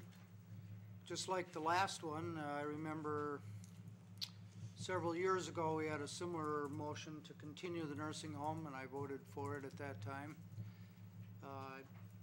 We have done that before, Mr. King. I thought you were on the board at that time. I was. Yeah. Just haven't done it this term. Any other discussion? Mr. Marzoff. Thank you, Mr. Chairman. In looking at the county board minutes from December 18th, 2001, there are some salient points that I would like to resurrect, and then at the end of that, ask a question. On page 2 of the minutes, it indicates, and let me preface this by the fact that for those of you that don't understand it, the 2 buildings at the nursing home facility were constructed not concurrently, but one after the other, and the floors are not at the same elevation, therefore necessitating either elevators or ramps, and ramps are in use. Borup commented, labor costs are higher due to structure of the building. 90% of residents use wheelchairs, and ramps are used to move residents.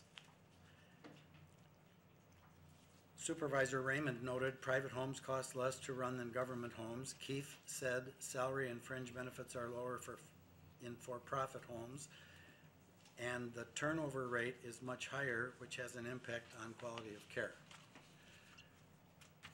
He then seems to contradict that by saying turnover is fairly low at the nursing home. Supervisor Wentz stated, "We are the caretakers of the county's population." Motion by Supervisor Wentz, seconded by Supervisor King, that St. Croix County stay in the nursing home business.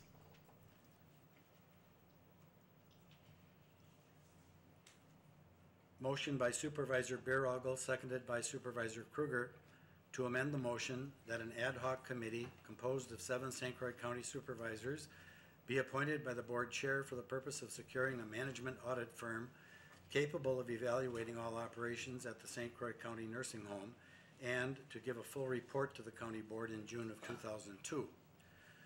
Supervisor Burry then stated, "It is a great disservice to county residents to opt out of the nursing home business.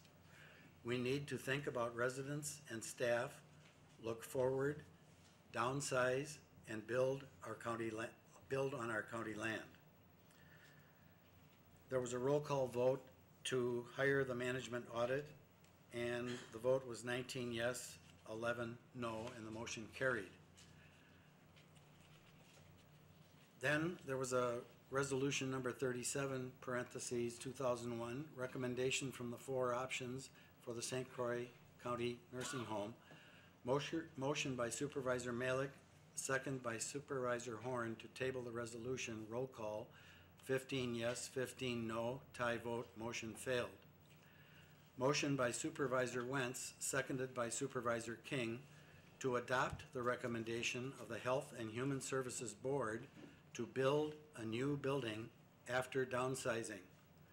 Motion by Supervisor Irwin, seconded by Supervisor Raymond, to amend the motion to not sell any county land to finance the new building. A resolution was then offered, and the first whereas reads, whereas the St. Croix County Human Services Committee has reviewed the 4 options as presented by Keefe and Associates for the St. Croix County Nursing Home and are as follows. Option 1, keep the status quo. Option 2, selling or closing the nursing home. Option 3, building a new building after downsizing. Option 4, remodeling the existing building with downsizing. And then there is a second resolution that followed the review of those 4 options, which reads, whereas the St. Croix County Human Services Committee has reviewed the 4 options as presented by Keefe and Associates for the St. Croix County Nursing Home, and they again reiterate those. And then the second, whereas the St. Croix County Human Services Committee will submit a recommendation to the county board, therefore be it resolved by the St. Croix County Health and Human Services Board that a recommendation of number 3, that being building a new building after downsizing, will be submitted to the board dated this 18th day of December 2001. I just am wondering whatever happened to that option 3 to build a new home after downsizing. The downsizing apparently did take place, but it seems that there was a consensus 6.5 years ago that we should stay in the nursing home business but build a new facility that was more user-friendly and less and more cost-effective in terms of the staff required to help those ambulatory patients make it up and down those ramps.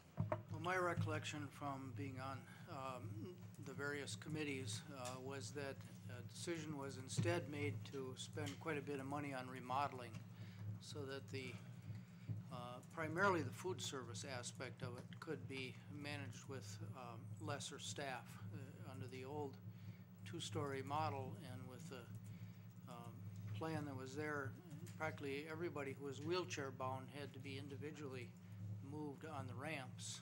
The remodeling made a major difference in that and has led us to such economies as we've been able to realize to date. Ms. Wentz. A little more background of that vote that was taken. As you remember, there was a big problem within the county when the casino was going to come to Hudson, and there was a great deal of pressure applied to all members of the county board, and especially to those in the out county. And it was only with the help of the out county that the motion to have that casino built was defeated. And I think as part of that, Nancy Barago, who led that fight for the residents of Hudson and for other parts of the county also, was very much in favor of continuing with the nursing home and working with it. And I think that a lot of people forget that the out county came to Hudson's aid at that time to keep the casino out of here. I think we need to look to them to help us in our time of need also. So you're suggesting that the out county would be of assistance to the New Richmond Health Center at this time of history also? I would hope that Hudson would remember that we helped them, and maybe Hudson would like to step up and help us also. Understood. Ms. Norton-Baumann. Yes, I don't see this as a Hudson, New Richmond issue. I see this nursing home issue as a County of St. Croix issue. Any other comments? Mr. Standifer. Well, I would agree with that comment. It clearly is a county issue. It is not a turf issue, and I hope we don't start down that path. It would be a slippery slope. I think the motion that is presented by Supervisor King gets to the heart of the issue, and that is whether or not the county should be in this business. I've always been troubled by government being in a business of competing with private enterprise. And I think the fundamental question that we ought to be examining is this one, whether or not we should be in this business. Much of the discussion that we've had with respect to the nursing home over the past number of months have centered around such things as quality of care and long-term dedicated employees and a variety of issues, all of which I think we could stipulate to as being absolutely true. But none of those things are the point. The point is whether we should be in the business of subsidizing a facility that competes with private enterprise. Currently, there are 8 other nursing homes in the county, all of which operate with the same funding formulas that we could argue about as to whether or not they are fair or not, but all of them operate with the same funding formulas. All of the other nursing homes have approximately the same client mix as our nursing home does, but the other 8 do not receive any subsidy from the property tax levy. Now you have to question if those 8 nursing homes can successfully operate without that taxpayer subsidy off the property tax, why should the county be in the business of operating a competing facility and receive that support to operate in competition with private business? I don't think that's defensible, and I think that's the question before us. We can philosophically today decide that we want to continue in this business, or we can begin or really continue the process of extricating ourselves from this business. From a historical perspective, take your minds back a year. In approximately the same time frame last year, we talked about the adoption of an exit strategy from the nursing home. And by an overwhelming vote, the county board at that point authorized a request for proposal investigation, and we began to explore the possibility of an alternative strategy. Is the existing home saleable? Is it leasable? Can we partner with someone? Can we privatize it? What are the options that are available? And at that time, which was prior to the budget discussion for 2007, you will recall we also indicated that if we were successful in extricating ourselves from the nursing home, it was possible that some of the subsidy that would go to it may be available to restore some of the things that we were unable to do and were removed from the budget. We're now a year later, and we're ready to begin the budget discussion for 2008. And here we are again, and we've already heard the numbers that the assessed valuation and the new construction figures are going to put additional pressure on our ability to fund the things that will be coming to us in terms of employees, in terms of capital outlays, and in terms of growth of operations. Frankly, the numbers that were given to us won't even cover the normal increase in salaries. Now, I would say that is a tremendous problem and a tremendous difficulty that we're now a year later when we're still looking at. So I again would reiterate, I think that it's now before us. It's time to decide. Should we be in the business of subsidizing a nursing home in competition with private business, or should we not?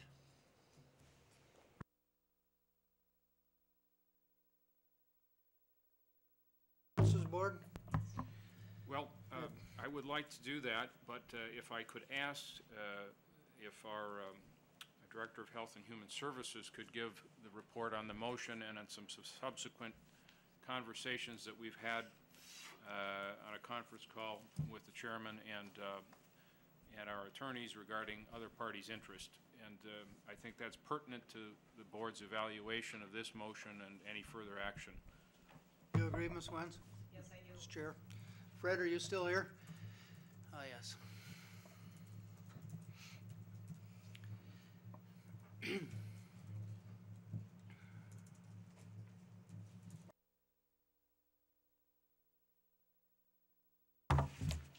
The Health and Human Services Committee met on April 15th and April from the previous report in my mind, August 15th, excuse me, and had the following agenda item: Health and Human Services recommendation to County Board on nursing home options. After much discussion, which I would look to the Health and Human Services Board members that were present if they feel a need to fill in some details, there was a fair amount of discussion, but the following motion was passed: that the board approves appointing a subcommittee to work with staff and interested parties over the next 4 weeks to identify and come to a preliminary proposal to form a public-private partnership to operate a nursing home and/or assisted living facility and incorporate a plan into the budget for 2008.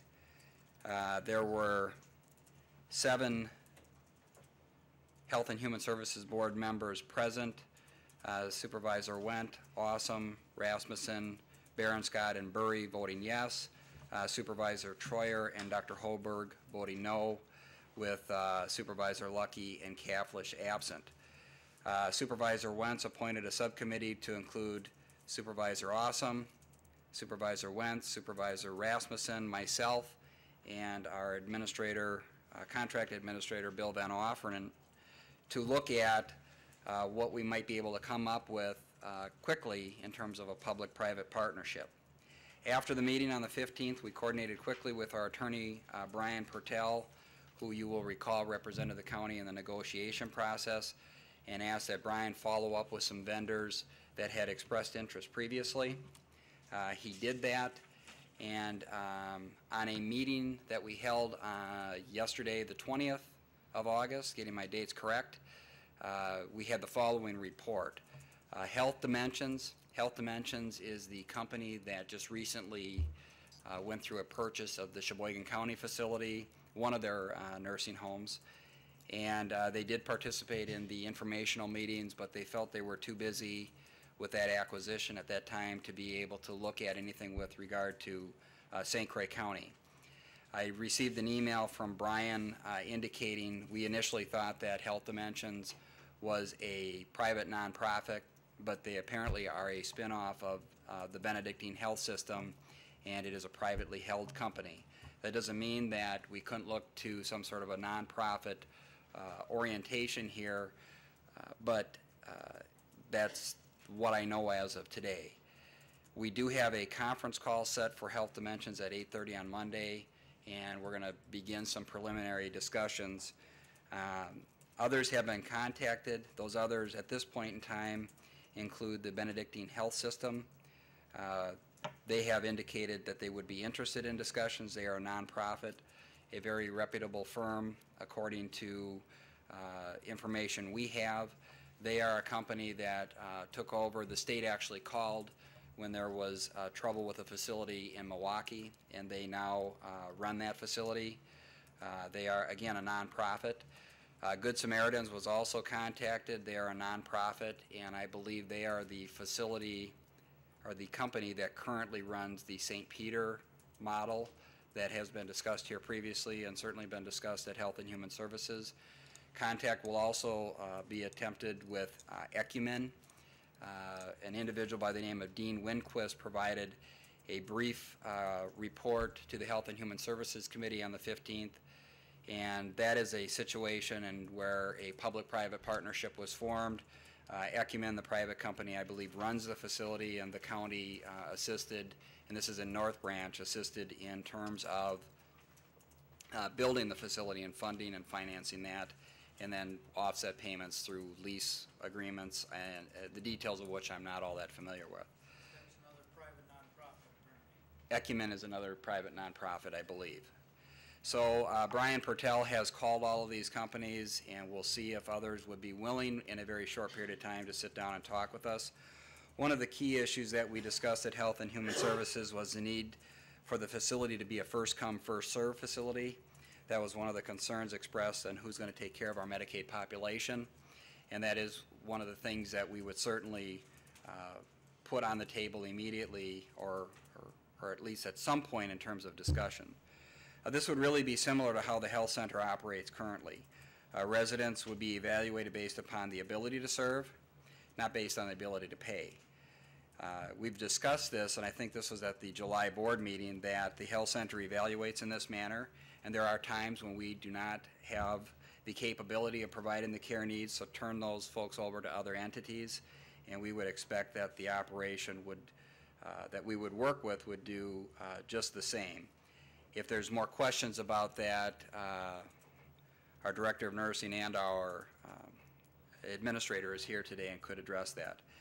I'd also highlight that in the interim, contact has been made with the City of New Richmond Administrator, Dennis Horner. I also spoke briefly today with the Mayor of New Richmond, and Dennis has agreed to sit down with this subcommittee of the Health and Human Services organization or committee and talk about service options alongside, rather than wondering what the discussions are from afar.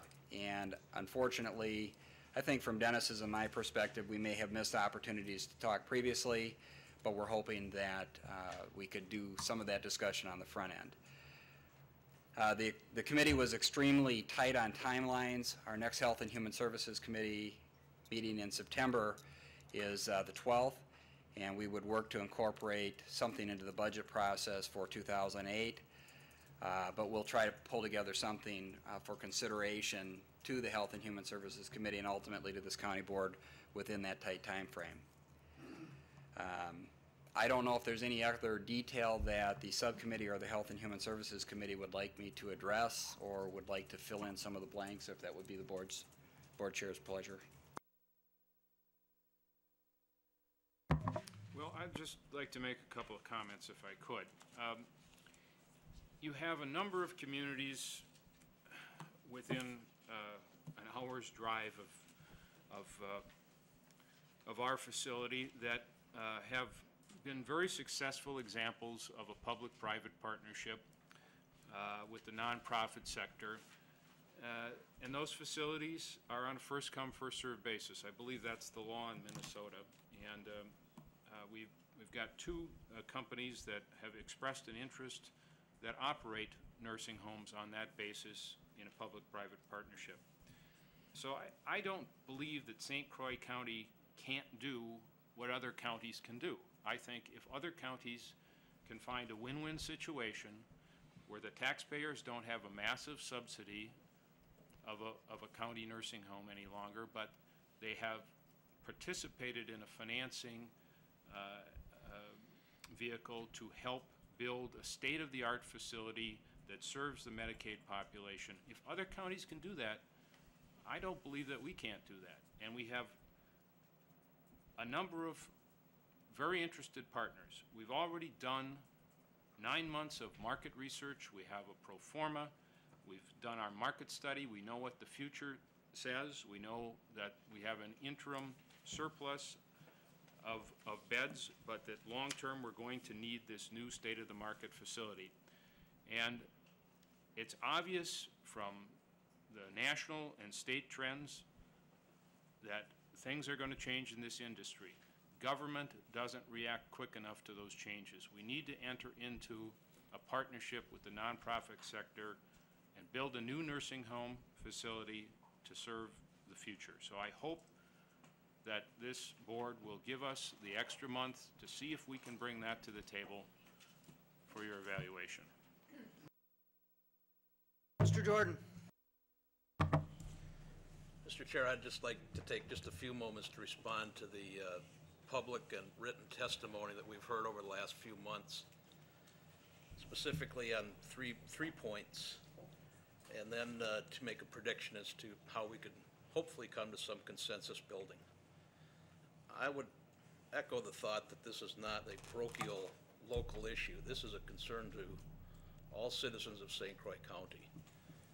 And to our friends in the Richmond area, you know, we welcome your input on the excess land at the government center and everything else. So I would hope that we can bridge those issues and move on. I do want to respond to some testimony that we heard repeatedly, and I'll go through these very quickly. I'll start with the easy ones. It's been repeatedly stated that we are the richest county in the area. And we also know that we're dealing with public officials with limited resources. But I went back to test some of these models, and I went and looked up the top 100 richest counties in the country, and we were nowhere close. Ozaukee and Waukesha were in the bottom tier of that. I'm using data that's right out of our packets. It says that we are ranked 16th out of 72 counties on a per capita for the richest county in Wisconsin. And we can easily go through those numbers, but I think that's a canard that we say we're the richest county in the western Wisconsin, and therefore we should make decisions accordingly. The other thing I was troubled by was testimony that we have 55,000 tax parcels in the county. And if you take those and keep dividing them out, it's only 0.2 of a cent per day that it's costing us. And testimony that we heard is that we are really looking at 30,000 households in the county. And I would like to just put this in the record today, that the market area study that was completed for New Richmond showed that there's 12,555 households in that area today in 2007. It will go to 14,176 in 2012. That's approximately 1,600 new households in the next 5 years in the New Richmond market area. St. Croix County as a whole, over that next 5-year period, will see 5,000 new households, which is more than 2 to 1. And if you aggregate this out, which also troubled me, there's been tremendous testimony that to the extent that our elderly population can have in-home hospice services and stay in their home, that's the betterment to all of us as taxpayers. But here's another interesting number. There are 4,600 households today in St. Croix County, 65 and over. In the next 5 years, that's going to 6,131 households, and that's a 32% increase in those people that are 65 and older. This is not a New Richmond issue per se. This is a St. Croix County issue. And to the extent that we think we're only going to rebuild a smaller, more efficient version in New Richmond, I think we've missed the mark.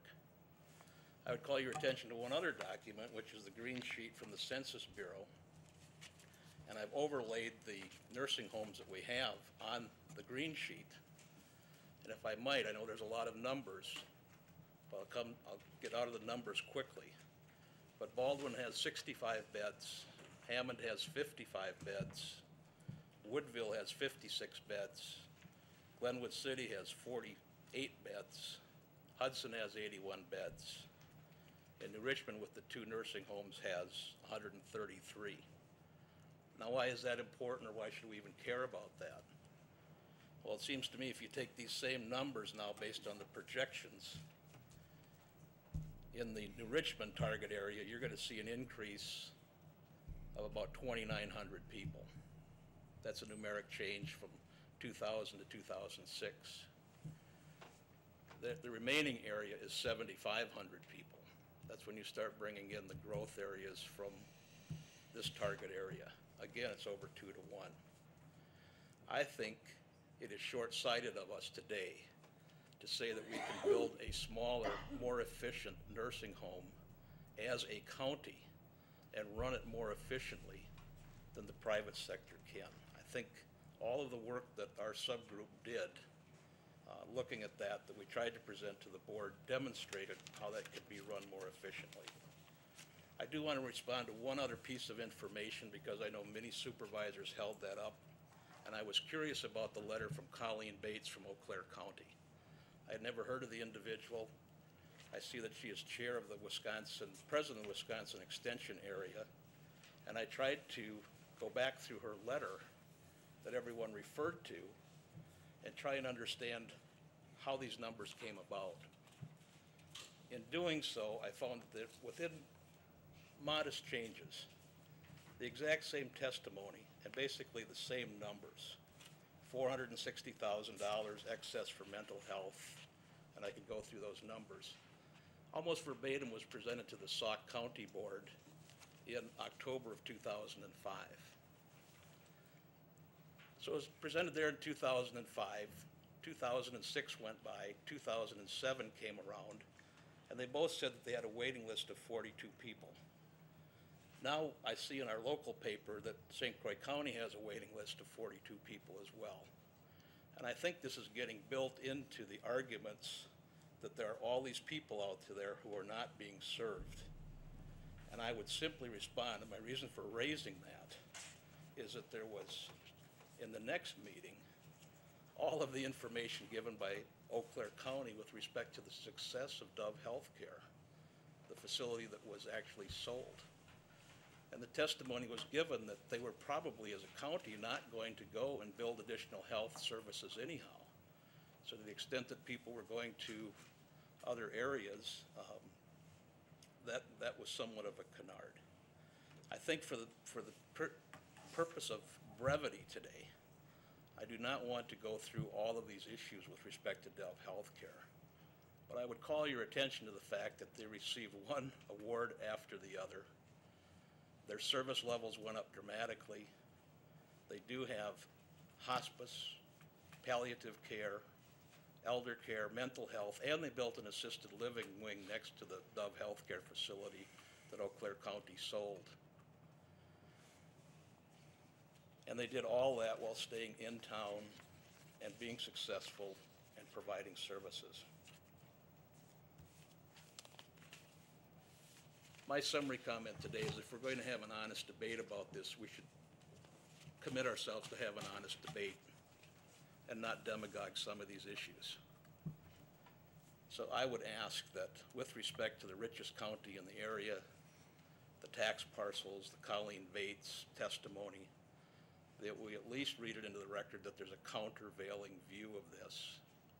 And to the extent that we knee-jerk this now and say, we weren't successful with Christian Community Home, so let's have a vote with one or two swing votes one way or the other, whether this stays open or closes, or we now move to a referendum, or we now move to a smaller facility, all of which was testimony in 2005.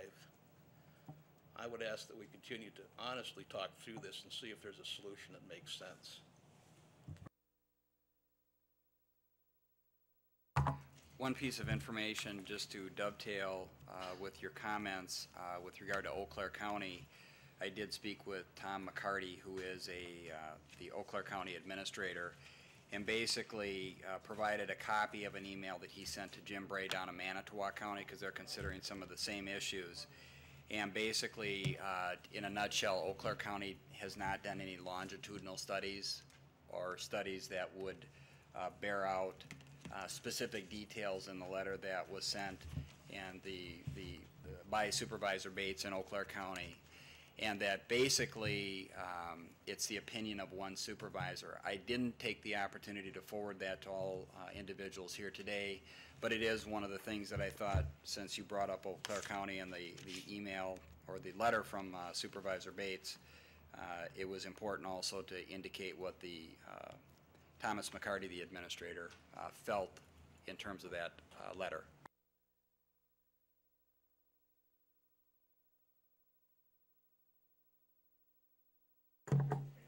I went to high school with Tom McCarty, and I value his wisdom. I called him also, and I told him he pretty much said what Fred just said.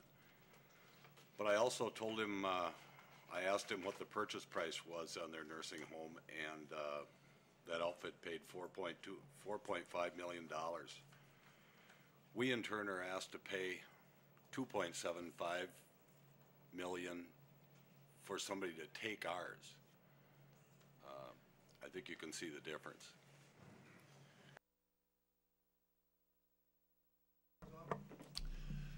The motion before us, I believe, is to just stay status quo. That Supervisor King's motion is that we just continue to operate the nursing home as we have, to continue to use tax levy dollars to operate it. It's very simple, very clear. A yes vote for that then would mean there is no reason for the subcommittee to continue working. Why would they? The majority will have voted to just do status quo. So I think it's very important to remember, if you're voting yes, this subcommittee needs to know that, because they don't need to do this work that they're doing. They don't need to move ahead trying to find a way for us to develop a private public partnership. They can just disband, and we'll just continue to use tax levy dollars to fund the operation of the nursing home. Thank you, Mr. Chairman. Mr. Jordan, I think you may have asked the same question. I'm not sure where you got your data with respect to the 23,000 households that pay into the tax levy to which you referred. I asked my question of the real property lister using the same word, household, and she said, do you mean tax parcels? And I explained why I was asking for the number of taxpayers that fund our levy. And she said the more correct number would be how many tax parcels pay into the levy, and I was told 55,000.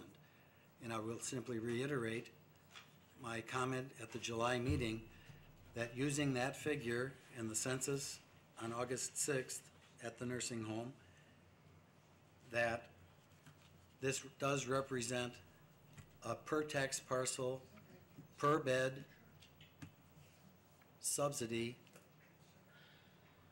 of 22 hundredths of a penny per day. So I think it's important that we do speak the truth here, and I'm not saying that you distorted the fact, but I think you may have premised your remark on misinformation.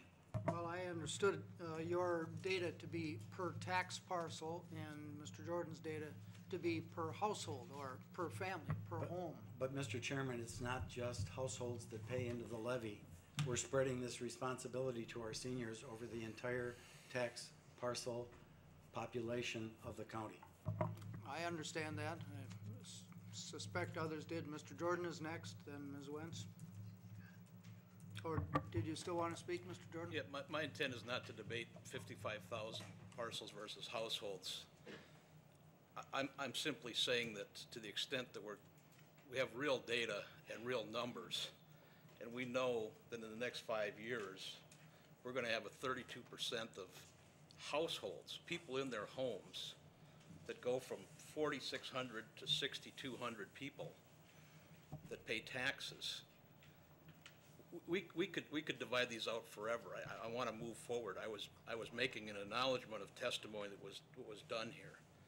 I'm simply saying to say there's $23 per tax parcel is closer to $43 per household, just for the deficit, not for the $10 per car, not for all the other taxes that we pay.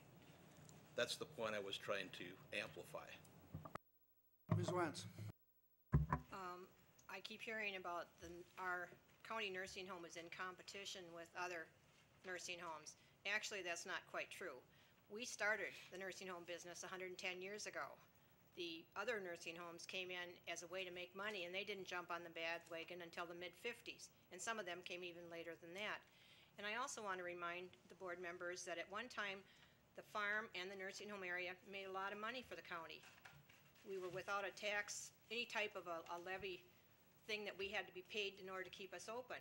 And we gladly sent the money to Hudson. And I think we should remember that. And nobody ever said anything in the county should make money. And if we look at things, very few of our departments make money. I stand corrected that the K. Walsh in the Register of Deeds office does make money, but I don't know if it covers the whole amount that they use.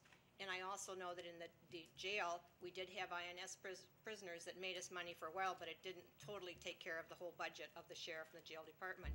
I think we need to be responsive to our elder citizens in our county. I know it's expensive, but I really think that we need to take care of these people. They count on us, and without us, they don't have a lot of people in their corner. Thank you. Now, at the Health and Human Services Board meeting, you suggested the idea that Mr. Awesom's motion grew into of continuing to seek this private-public partnership, creation of a new paradigm for New Richmond. Are you still advocating that, or do you feel that that's a dead end now? I think we can still do that, but I think Mr. King's motion makes it a little more difficult.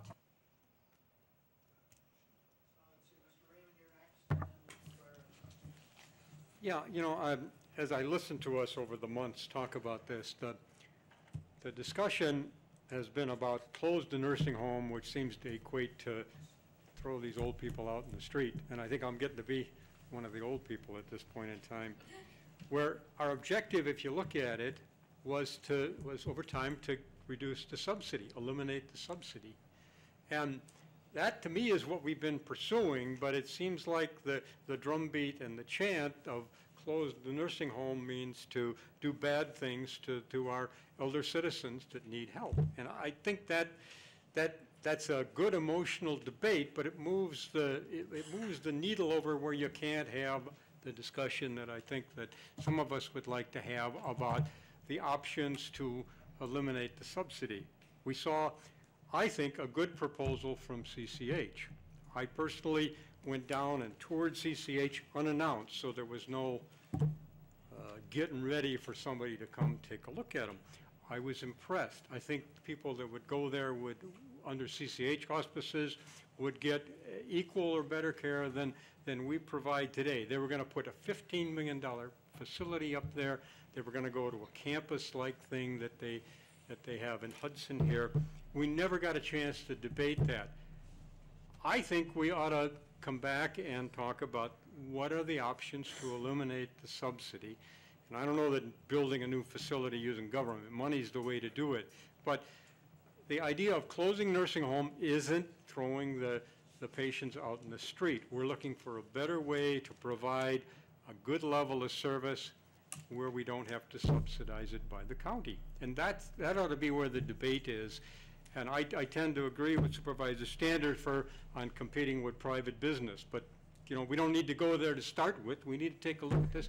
What do we do to reduce the subsidy and get it down so that there doesn't seem to be a need to subsidize the nursing home if you look at the big picture. It would appear that the push isn't necessarily about the care of the seniors. It's about some other issue that means quite a bit to a small number of people who are willing to turn out. And if that's going to be the thing that guides our debate, we got a little problem.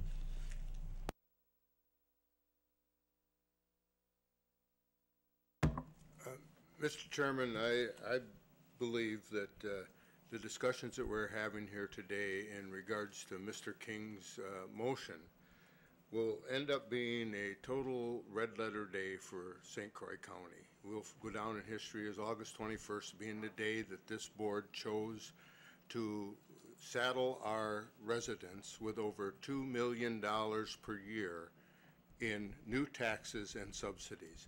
I don't think that's what any of us were elected for. I don't think any of us would want to go out into our, the people that vote for us and say, you know what, I was an intricate part in costing this county $2 million plus per year. I believe that we need to continue on with the direction that we're in and trying to do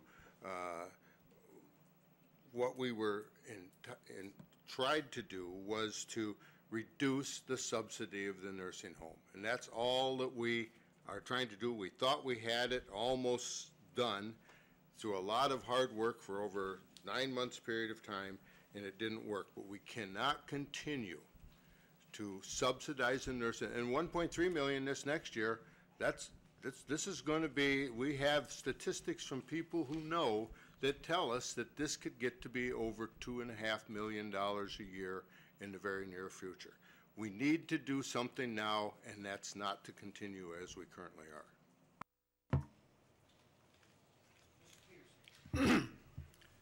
Mr. Chairman, in light of what we have heard here today, would it not be in our best interest to table the motion that is before the House in order to give the Health and Human Service Committee an opportunity to work through all the things we've heard about here today? I've heard some good alternatives here today to the problem that we have before the House. And I'd like the Health and Human Service Committee to have an opportunity to work their way through this and then bring it to us. I must commend the supervisors of this county board that have done an excellent job of keeping this alive.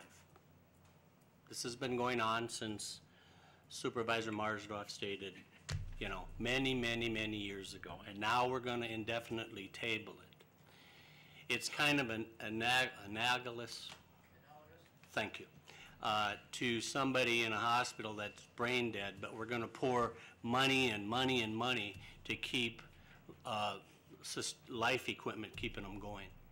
I thought Mr. King's question was, or motion was a valid one.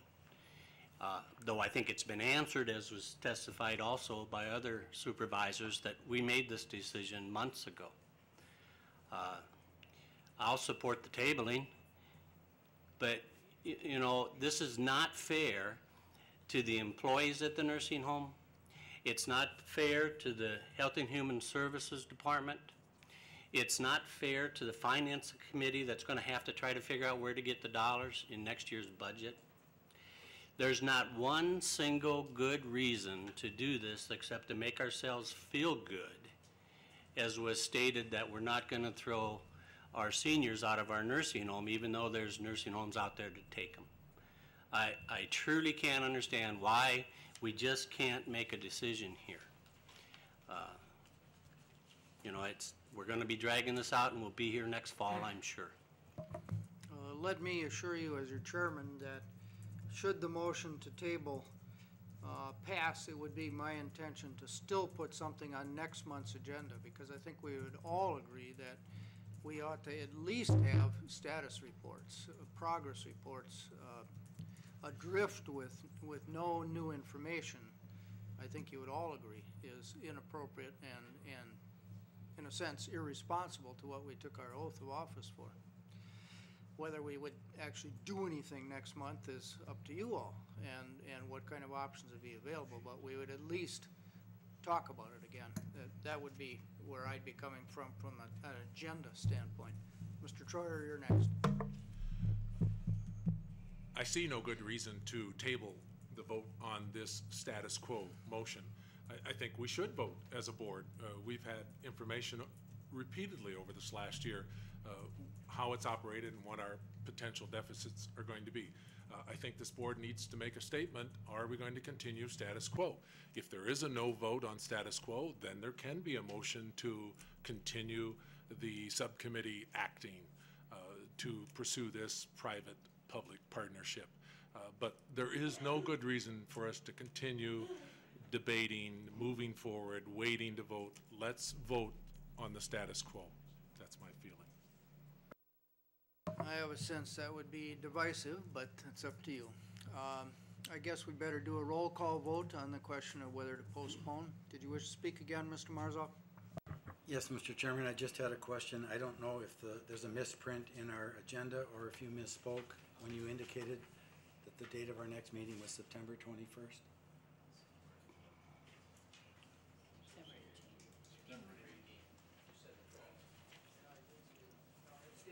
Thank you. A quick question, Mr. Chairman. Voting on this would allow the committee to pursue additional options as opposed to closing the facility? Yep.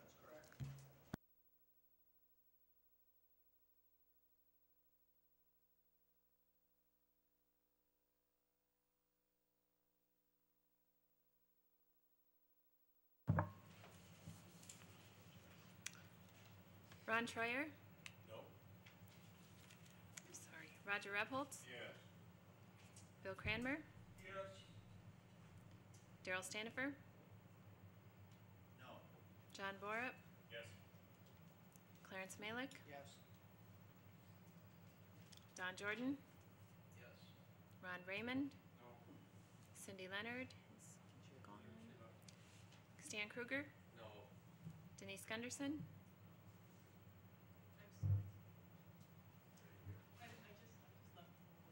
Does it matter how he voted? Just a joke. Tell me again what I'm voting. You're voting on whether to table this motion. Lois Burry? Yes. Brian Hurchin? Yes. Julie Spear? Yes. Joe Hurchin? No. Bill Peavy? Yes. Gerald Peterson? Yes. Charlie Grant? Yes. Tom Dowd? No. Chuck Mells? No. Richard King? No. Wallace Habhager? No. John Mortensen? Yes. Esther Wentz? Yes. Gene Ritz? Yes. Gordon Awesome? Yes. Tom Kafflish? No. Chuck Strumke? No. Richard Marzoff? Yes. Sharon Norton Bauman? Yes.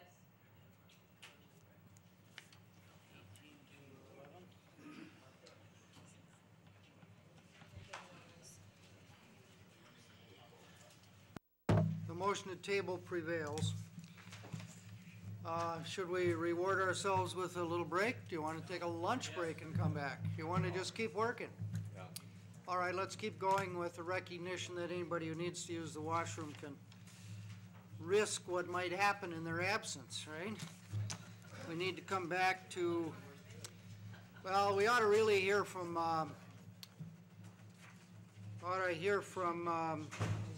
the Emergency Management Department. I guess their information would be particularly timely with respect to the storm in New Richmond. Jack Colvard, are you available? We didn't vote on number 8 yet. No, we didn't. I recognize that. We should do that before everybody leaves. Yeah, but remember all these people want to have the department head reports first? Julie and Do you think friends? that's gonna take forever to put on a? No. I've got to leave, I've got bank board meeting. Yeah, I understand. Yep. Well, vote some money for this county. We have not adjourned. Go ahead. Are you gonna pay twice or? No, we've still got item number 8. We've still got the Emergency Communications Department report. We've got the Public Protection Committee report and other things. But right now, we're hearing from the Emergency Management Department on its annual report.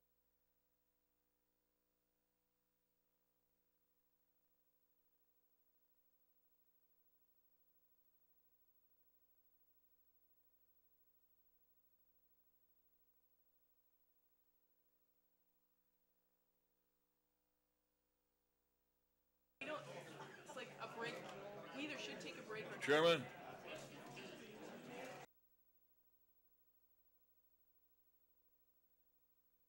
Mr. Chairman?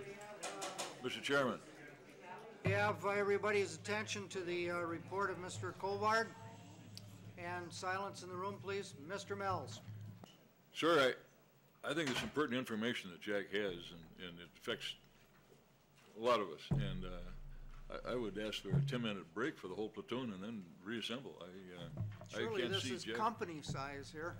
I can't see, just This is too large for a platoon, even with people absent. I'll just babble for a little while, or you can give your announcements if you got any. And something that doesn't require a vote. And Jack, if you'll just stand there and grin for a little while. Remember, you're doing it at the committee chairman's behest here. No, we're not taking a break except individually. This is not a recess. What do you have by way of announcements and correspondence? I have no correspondence, but I have rezoning hearings scheduled for Planning and Zoning Committee. Peter and Bridget Kling, Town of Ceylon, Ag to Ag 2. Sally and Doug Emerson, Town of Ceylon, Ag Res to Ag 2. And Robert Baglio, Town of Baldwin, Ag to Ag Residential. What about the WCA conference? Was there something you wanted to say about that? For those of you who have told me you're interested in going to WCA, I have registered you already.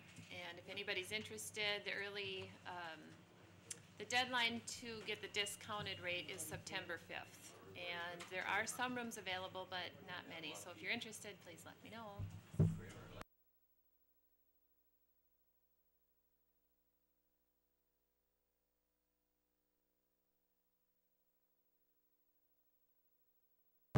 Let's see, and what do we decide we do with regard to those who want to exceed the county allowance? We'd bring it to the next county board meeting, huh? We haven't decided that. Thank you, Bill. Did you have something to say, Mr. Kafflish, or were you scratching your head? Yeah, it's been that kind of a day, hasn't it? All right, Mr. Colvard, I believe we have the audience we're going to have say your ponderous and witty things. That was an open statement there, Mr. Chairman. Just for your information, as you are all aware, we had a nice little windstorm on August 13th, correct? Which we all did not appreciate. And just to bring you up to date, and try to stress the fact that when we come into a community, I come into a community, or the individual who would be in my position would come into a community, we need figures on damages, whether people realize it or not. And this is very important from the standpoint of being able to report to the state as soon as possible what has happened, what has occurred in our communities in order to be eligible, or start the eligibility, I should say, for state funding or federal funding that may be reimbursable to a community for costs that they incur. And as far as the incident that occurred in St. Croix County, it was a county-wide incident. The majority of events occurred in the city of New Richmond. They happened to be the community that was hit the hardest by the winds, hail, and so forth. But everything that transpired throughout the whole county as far as we are concerned. Each of the communities in New Richmond, Hammond, Baldwin, Woodville did have damages.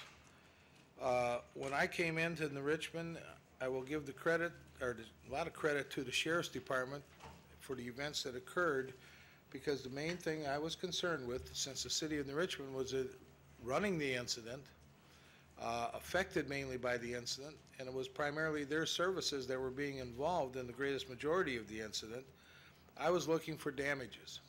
I want cost figures that I can report. And that night and the next morning on Tuesday, like I said, I'll give credit to the Sheriff's Department for the assistance that they gave me, because with Chief Deputy John Schultz, Sergeant Jeff Klatt, and Dennis, we were able to obtain a list of all of the homes that suffered any type of damages, whether it was minor, severe, or major, or destroyed.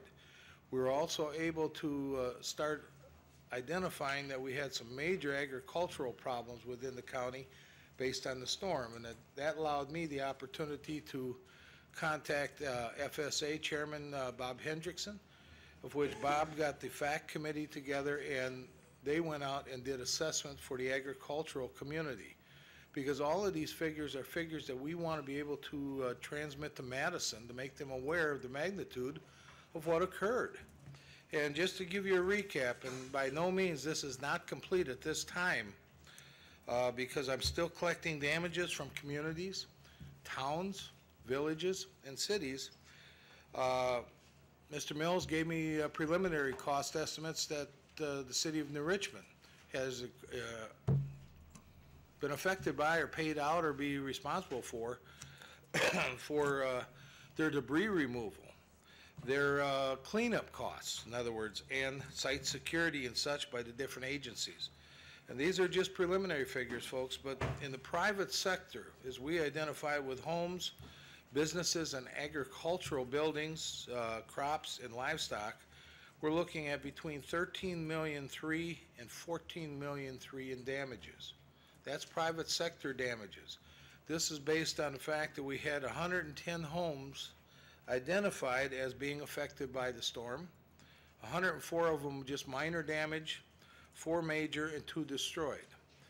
Without going house to house, we have to try and set some sort of a figure to identify what are these costs. So at random, we took just a $2,500 cost for minor damages. This minor damages can be all sorts of things as long as the home is livable. I allocated $2,500 per home for minor damages, $5,000 minimum for major damages, and $250,000 for the 2 destroyed. That brought us up to $783,000 estimated residential damage. Business-wise, at this point in time, we've received a figure of two businesses with major damages, 3 with minor damages. And again, these figures are primarily based on the Richmond. That's $95,500 in business damages. That does not count the farms now. And then again, the agricultural community, farm buildings, silos, grain sheds, and so forth, we're looking at between 7 and 8 mil. Crops, about 5.5 mil, and livestock, almost $8,000 in the value of cattle that were killed in the storm. Now, a lot of them, Stan Kruger happened to mention at break time, a lot of cattle have to be shipped because of injury, potential of eating metal parts, glass, and so forth. These were going to slaughter. We have no figures on those types of livestock. These are just dead animals. As far as public sector damages, we're looking at, for debris clearance at this point in time, and this is by no means complete, about $49,500. Protective measures, which means site security, road diversion, putting up roadblocks, down power lines, having to put firefighters there or law enforcement to keep traffic out of the area. We're just at $8,200. I just received from the New Richmond Fire approximately $5,000, it looks like, in wages, primarily for that purpose, just for protective measures. Public buildings and roads, at this point in time, I had $8,500 identified. Mr. Mills, in a minute, I'm going to turn it over to you to give sort of a recap on the Richmond, on the figures that you just brought me today. And then in looking at public utility systems, St. Croix Electric Co-op, for those of you who have been around for a while, you'll remember several years ago, about 1998, we were able to assist St. Croix Electric Co-op in getting approximately $361,000 reimbursement back from the federal government for storm damages. Well, at this point in time, according to Mark Pendergast, they've got an estimated damage loss of $150,000. If we to add up the total private sector, I'm looking at approximately $214,000 plus the damages that Mr. Mills is going to, I hope, give you a quick recap on, Chuck, because I haven't added those into this statement. And again, these damages are coming in constantly on a readily basis. I've just received damage estimates from the St. Croix County Highway Department for some of the towns, because they are basically working in a contractual agreement with the towns for debris removal. And from what it looks like, some of the communities, not all of the communities, are going to be eligible for reimbursement of approximately 70% of their costs from the state disaster fund that was just created last year in November. I don't know if we will be eligible. We have to wait and see, but because of the storms that we had on the 11th, again on the 13th when we incurred damages, and then just this week, the flooding down in Crawford, Vernon, and La Crosse, whether or not the state will lump that together or try to lump it together and put in for a presidential disaster declaration, because in reality, it was the same storm. It was moving along the same storm front. If we don't get into the presidential, I'm sure that some of the smaller towns, especially, in fact, the one I got in front of me is for town of Stanton. They've got approximately $2,212 in charges from the highway department for debris removal as of right now, and there's still other costs coming in. The way they calculate this for each community, whether it's a town, village, city, or the county, whoever's applying, is they take $3.05 per person times the population of that community. If the costs exceed that figure, then they become eligible for the state reimbursement program, which the state will then come in, verify their costs and so forth, and provides an opportunity for 70% reimbursement. That's why I want you to stress each of your areas that you represent for the towns. If something happens, call us. If we have a situation like we had on the 13th where it went through the whole county, call us, because we don't know what's there. Once we do find out, if we accumulate these totals, get them into the state, it might provide an opportunity for those communities to recover some of the costs that they're going to be bearing and the taxpayers are going to be bearing. We're trying to work with them. It's a governmental thing. One layer of government works with another, but it's the only way that we can provide any real assistance. And, Mr. Chairman, any questions? You indicated you were going to call on Mr. Mills. Mr. Mills did Segue right now. quote me some figures of which I have not added in because I just received them this morning. If you want to, just off the top of your head, remember what they were. I'm not sure we want to really do that. We don't have Mr. Kruger here to check our math. Why don't you give us more the layman's?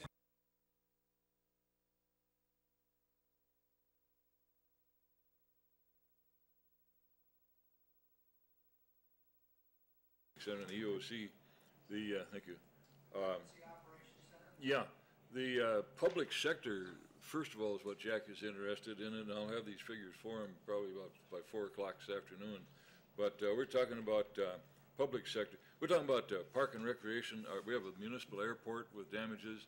Some of these are federal type things that must be replaced. Street department, electrical, the school district. We have one of our school buildings that was hit pretty hard.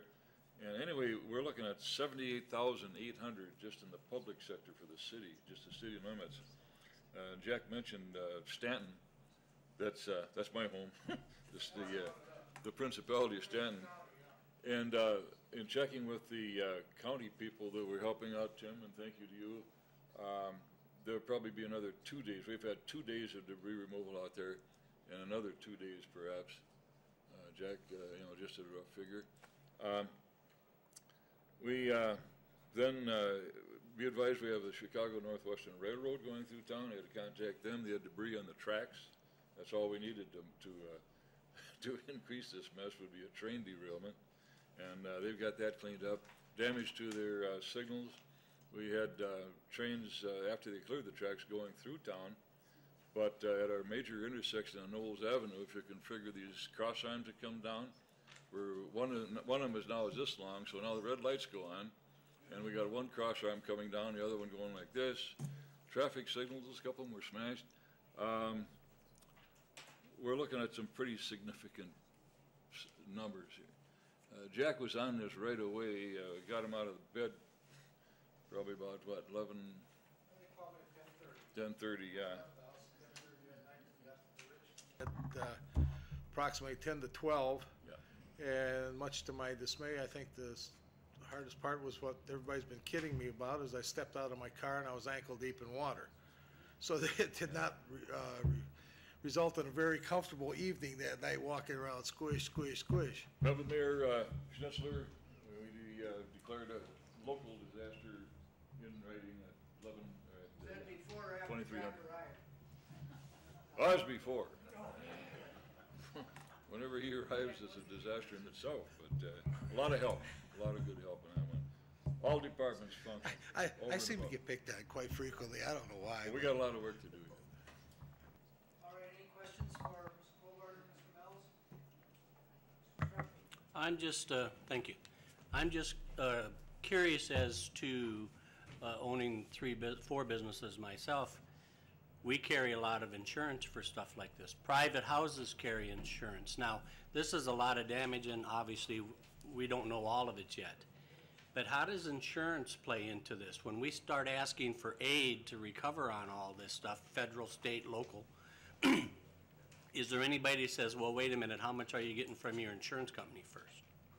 Okay, the answer to that's when those costs would play in if there was a federal presidential disaster declaration. At that time, we're still reporting total damage costs, and the estimated insurance on each of these is 95 to 100% coverage. However, there are some individuals in every occurrence that do not have insurance or inadequate insurance, depending on the type of incident that occurs. Recently, you just heard about the flooding in Minnesota and southern Wisconsin. Most of those individual homeowners have homeowners insurance. Homeowners insurance does not cover floods. They did not have flood insurance. Thus, they've got a problem. The situation is, most of the time when we report these costs, it's to try to identify the magnitude of events. How serious was the storm? And the thing both federal government and every individual, I would assume, understands is a dollar value of something. When we start quoting the costs in dollars, then it becomes relevant as to how bad was the incident. I can say there was 100 homes affected. What does that mean? Nothing really is what's being affected. Broke the windows, the piece of siding fell off or whatever. But if I say there's 100 homes affected and the estimated dollar value is $700 and some thousand, now it becomes much more of a picture that you can visualize. And that's the same thing in the reporting of our figures to the state and the state reporting those figures to the federal government, trying to identify the magnitude of events. Just to follow up. I understand the purposes of the dollar reporting. What I'm curious about is if we push this and we are successful in getting it recognized as a federal issue, who's the caretaker of that funds as it comes back down from federal? Do we, before, if it's us or whoever it is, do they check and make sure they're not distributing as a plus up, and I know it's loans and grants, to what they've already received in insurance? That's what I meant. We'll give you the same scenario here. Back in '98, we had presidential disaster declaration for flooding. When we report these figures and it gets approved under a federal disaster declaration, the federal government comes in and they will reassess to make sure that our figures are as correct as possible when we give these dollar values. Then they will set up what's called a disaster field office. And anyone that has a claim that they want to put in for federal assistance has to report to that disaster field office. And they will then work with that individual one-on-one to determine the coverage of the insurance coverage for that home or whatever piece of property they have, and they will tell them what they are eligible for. We have nothing as a county or as a state to deal with that when it comes to the private sector, just to try to show the magnitude of events. It's the public sector that we're really concerned with. But there's a state fund, you said. The state fund is only for public sector. Who distributes those out? That will come out of the state Wisconsin Emergency Management will then set up a disaster field office, and those communities that they've determined, because if I've already made arrangements to start submitting information on behalf of the communities, they will look at each communities to see what the dollar value is, does it hit the trigger mechanism, and so forth, and then they'll come back and contact us, and we'll be contacting the communities to have those communities bring in your costs now, let me see your receipts so we can evaluate this. And at that point in time, that's when they'll make the determination. Mr. Mortensen. Yes, Jack, you're looking for figures, cost-wise, and do you suppose it would be good to have something in the newspapers so the people can, if they have damage, what the cost is and can be turned into emergency management that way?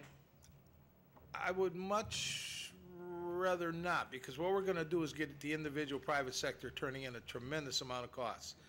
And we need estimates, that's all we need on that. It's the towns, the villages, and the cities who have actually got the public sector damages, the figures that they're paying out to their employees, things that they're paying out for building loss, road loss, debris removal. These are the individuals we really want to have contact with. Again, like I said, the sheriffs did a tremendous job in giving me lists of addresses and the numbers of people that had homes damaged, businesses damaged, farms damaged. It just was a wonderful tool to work with them. It was really surprising.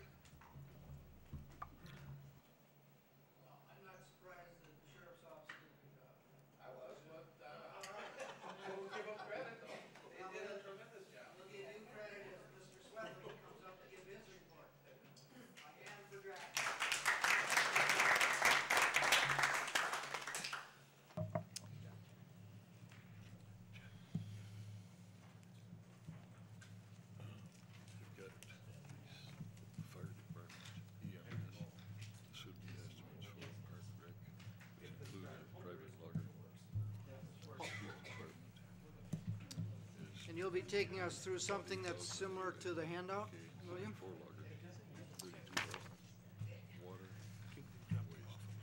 This is yours right now. This is as of this morning. Go ahead and help yourself. Public sector. No, we're gonna keep charging.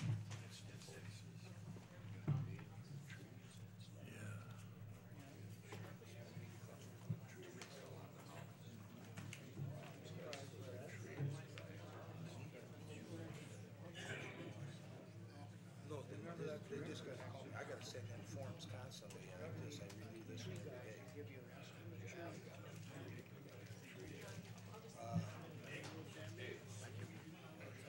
No, not yet. No, we didn't. We will.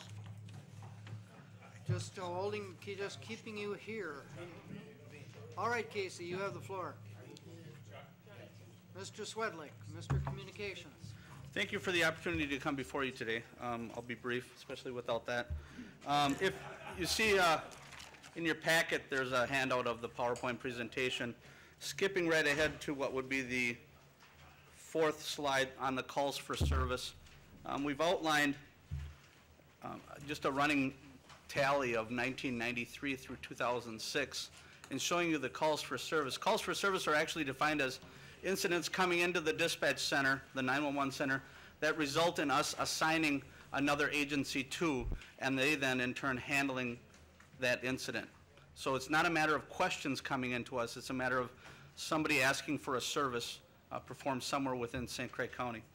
And as you can see, for the first time in 2006, the calls for service almost equaled the population of our citizenry. And there is a continual increase year after year, approximately 12 to 13% every year. The next slide is entitled Time System, 13 agencies. Time System results in law enforcement contacting us and asking us to run through our computers information. And as you can see, there is a tremendous increase from 2005 to 2006. Actually, we've now topped over 1,000 per day on queries and interpretations through the time system. That is where the demand level is at currently in our 911 system. The time system entries, those are entries. Question? Yes, on the time system, this is just from government agencies, I gather. Correct. Strictly law enforcement who contacts our agency and requests, whether it be by phone or by radio, that we run an individual, we run a license plate, we run a gun that they may have recovered to check for wants and warrants and status on driving. Those are the queries that we make through our time system.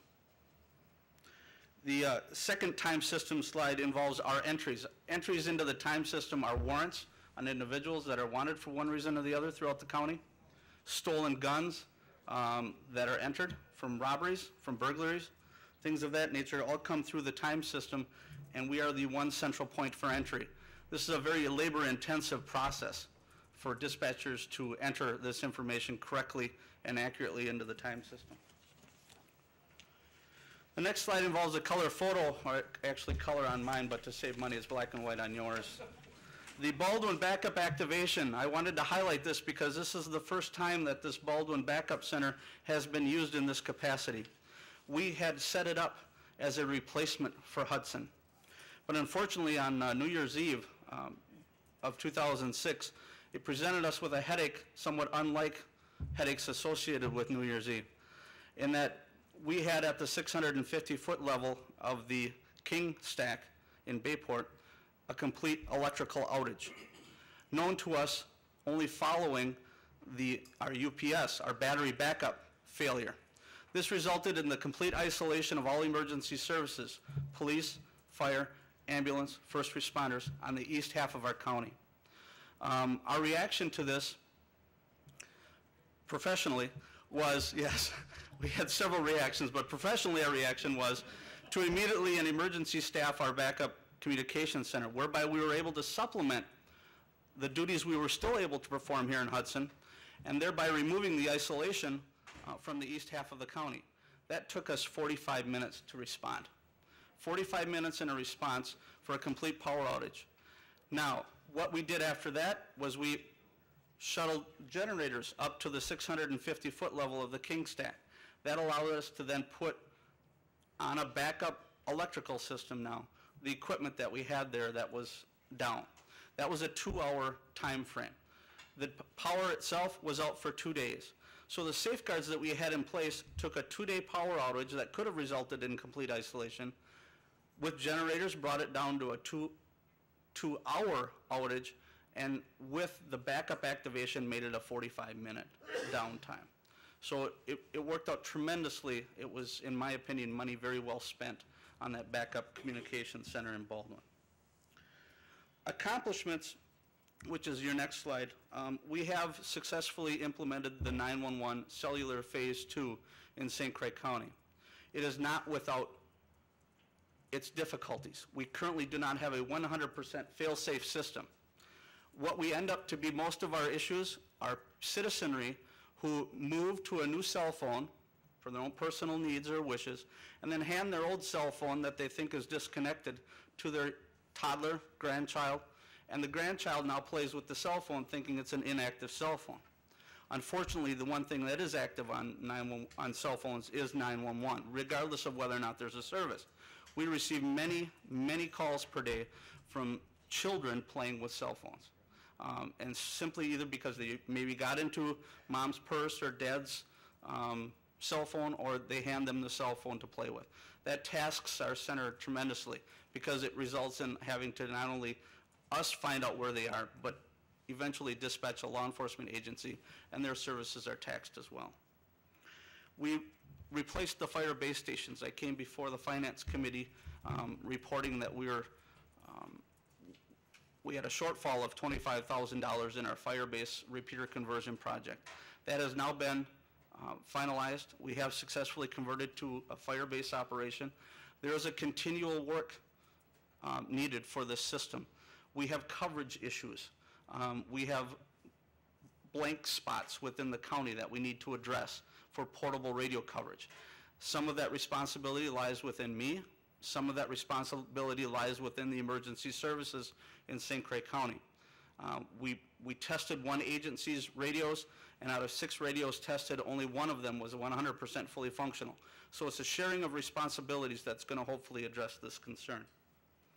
We also implemented through a grant 640 reprogramming, successful reprogramming of 640 portables and radios throughout the county to implement some mutual aid channels, so people who come from different areas and services are able to talk to one another. And we also had a government center security camera upgrade here in Hudson, where we increased the number of cameras that we have in the building, as well as the resolution from the existing cameras that are there. Finally, our future challenges. Staffing is the foremost future challenge for our center. Every agency, all 37 agencies that we serve in St. Croix County is experiencing this problem. Unfortunately, we experience it 37 times as much because it starts with us. Staffing is our most immediate concern, and it's something that I'll be bringing forward in the very near future as well. We also have a radio-based project that will be, currently is on capital outlay, that we'll be having to address, that FCC has mandated what we call narrow banding, where our 36 radio base stations have to be replaced. They're currently 14 years old, and they will need to be replaced. So that project is on the horizon as well. Currently, our voice recorder is limping along. It's a 5-year-old continuous duty computer, and we need to look at replacing our voice recorder. Replacing this will not only provide us with a guaranteed system for recording all incoming calls and outgoing radio traffic and incoming radio traffic, but it will allow us to possibly expand our system and offer this recording service to the Sheriff's Department as well. One other area that I wanted to highlight and bring up is a system called emergency medical dispatching. It's a structured approach for a 911 center to take whenever someone calls for an ambulance or any type of medical service. It's a scripted service that we would provide. We would stay on the phone with the caller until a first responder or an ambulance could arrive. We provide them with structured information, detailed information. This is a very labor-intensive project. It takes that dispatcher and isolates them for the duration of that call. So it's something that I want to explore. Currently with our staffing situation, it's nothing unfortunately we could take on now as a responsibility, but it certainly can be met if our staffing needs are met, and that's something the citizenry, I believe, could benefit from tremendously. Questions? Mr. Kramer. As I recall, you had some problems with some filters. How's that going? That was part of the $25,000 I mentioned earlier. That was part of our fire-based conversion project, and it has been completed. The final invoices have been submitted to me, and the only thing left is what I had mentioned, the fine-tuning of the operation. We are fully converted now to a fire repeater system. But are they working? The definition of working is is up for interpretation. We have blank spots in our county now that we are working on. For those services that are trying to communicate on portables in those areas, in their minds, it's not working, and that's something we're addressing. Again, it's a shared responsibility. Not only is it from our end, but it's also from the emergency services end, where they need some maintenance on their radios. We've proven that. So, but we are working. Mr. Troyer. My question is on the government center security cameras. Are they recording on tape or digitally, and how long are we keeping those records? They're recording digitally on a computer, on a storage device, and they're kept indefinitely. Mr. Mills. With your permission, I'd just like to add something based on the storm, that I requested the communications command post van. Casey himself went down and got it from Baldwin, brought up in Richmond in the middle of the second storm, the drencher that almost drowned Jack. But it was in place for a day, and during that time something was a little bit unique, I think.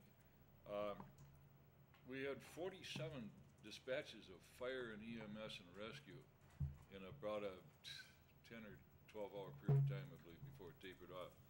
Now, these varied from smell of natural gas, power lines down and sparking, 3 actual fires burning, and then some other medical dispatches.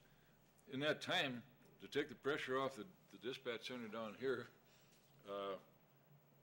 Casey innovated this, what is called a still alarm, I guess that's the term that's used, system, whereby a technical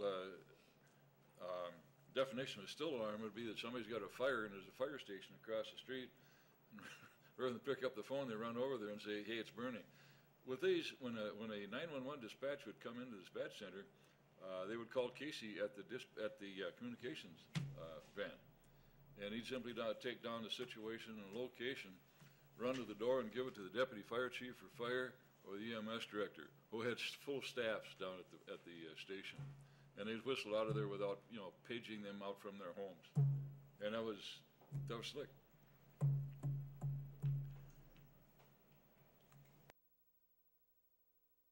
I think I saw a reference in one of the news stories about the storm to 2 sirens not going off in St. Croix County. Do you know about that? Very much so, and I appreciate the opportunity to speak of that. The communities in which did not have their sirens go off were communities in which their sirens did not have a battery backup. It was not a failure of our system, it was a failure of the power. So the reason their sirens did not go off was because they didn't have a battery backup for their sirens and no electricity to send them off. Do they now have the batteries? I'm sorry, I can't speak to the communities. I'm hoping that they would consider them, yes.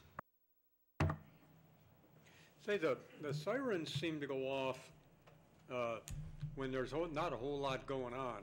And I've been kind of curious about the fact that people get used to those sirens going off, so when there's something going on, they don't pay attention to the sirens going off. It's kind of like, you know, the weather on TV now. Everything's kind of an emergency or red lights flashing or something. Comment on that, and is that a valid concern? It's a valid concern as far as people not heeding that warning. I believe that it should be a very big concern. Unfortunately, the 911 center is not equipped with meteorologists. We cannot depict or determine where a storm would head at any given moment.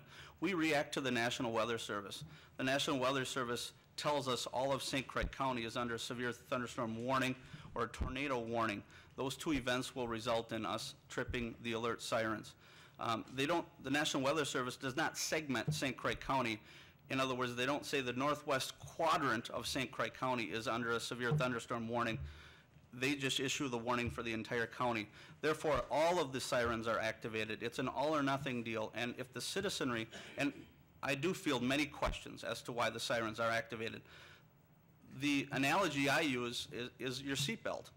Even though it's the law, you still click your seatbelt. Now, the odds of you actually getting in an accident when you're driving somewhere are thankfully pretty small, but you still have that seatbelt on. People, when they hear the siren, the odds of a tornado leveling their house is pretty small. But in my opinion, they should still heed the warning of that siren and take emergency preparation guidelines. So that's my reaction to the citizenry who call, in trying to make it an analogy of the seatbelt. You constantly wear your seatbelt, but you're rarely in an accident.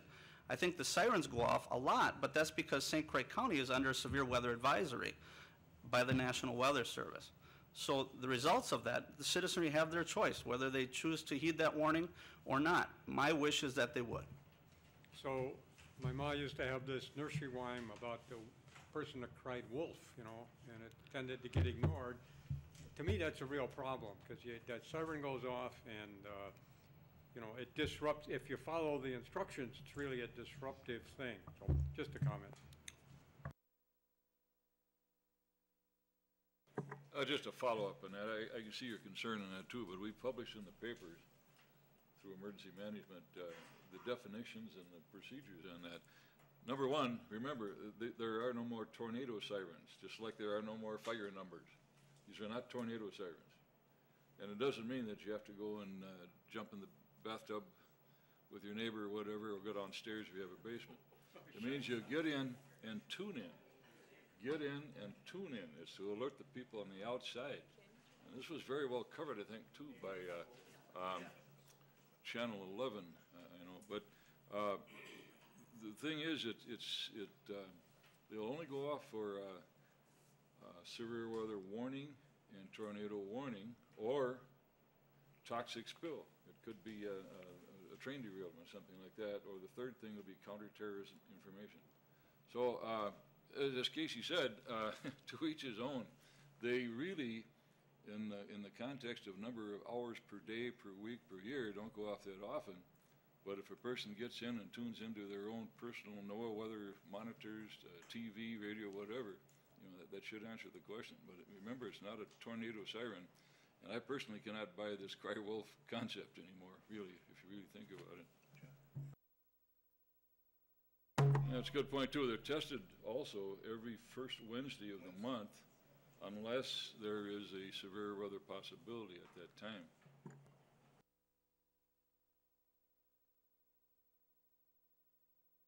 Protection Committee. The Public Protection Committee did a survey and had a report. Mr. Chairman, Spear? we're going to ask to move that to September. With everybody that's gone, we feel it's important that they do hear the whole report.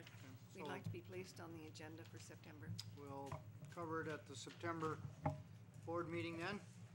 And the last thing I think we need to deal with is business matter number 8, which is a resolution about retroactive wage rate increases for the non-represented nursing home employees. This, I think, was sent out in advance.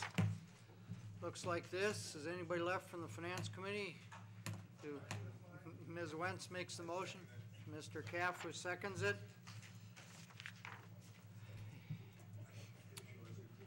This one conflicts me, you know, at a time when we're having a hard time coming up with the money for the nursing home to be giving an increase.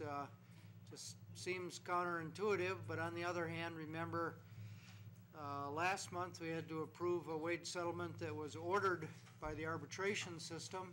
It's just the setting that we live in, and when the union employees are awarded an increase because of arbitration and the way the state laws are structured, it hardly seems fair not to give it the same increase to the non-union employees. So I'm going to be voting for this, even when it means increasing the amount of the subsidy from the tax levy. Any other discussion on the topic before we vote? Mr. Strumke.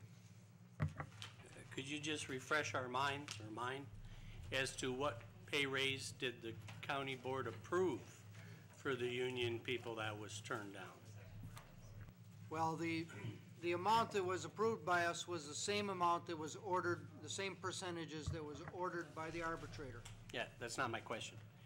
Oh, and then the amounts are in here. I think it was 2% first of the year and 1.5% on July 1st or something. Yeah. So, Yeah, I don't think this still is my question. all right, When we passed the budget and when we approved wage increases, we improved something for the non-union people before this. And now we're doing this to make it equal with what the arbitrator said. Am I correct? why don't you explain it, Mr. Whiting? For the nursing, Supervisor Strumke, you can tell me whether this answers the question or not. For all non-represented employees for 2006, the pay increase was 1.5%. Nursing home non-represented employees were excluded. They were given a 0. For 2007, non-represented employees were given a 2.5% increase. And again, the nursing home non-represented employees were excluded. Does that answer your question? Nothing. This just gives them what the other. It starts from the presumption that they're still at 2005 wages. All in favor should now vote aye. Aye. Opposed, nay. And we are adjourned until September 18th. Yep. Which we'll talk about the nursing home again.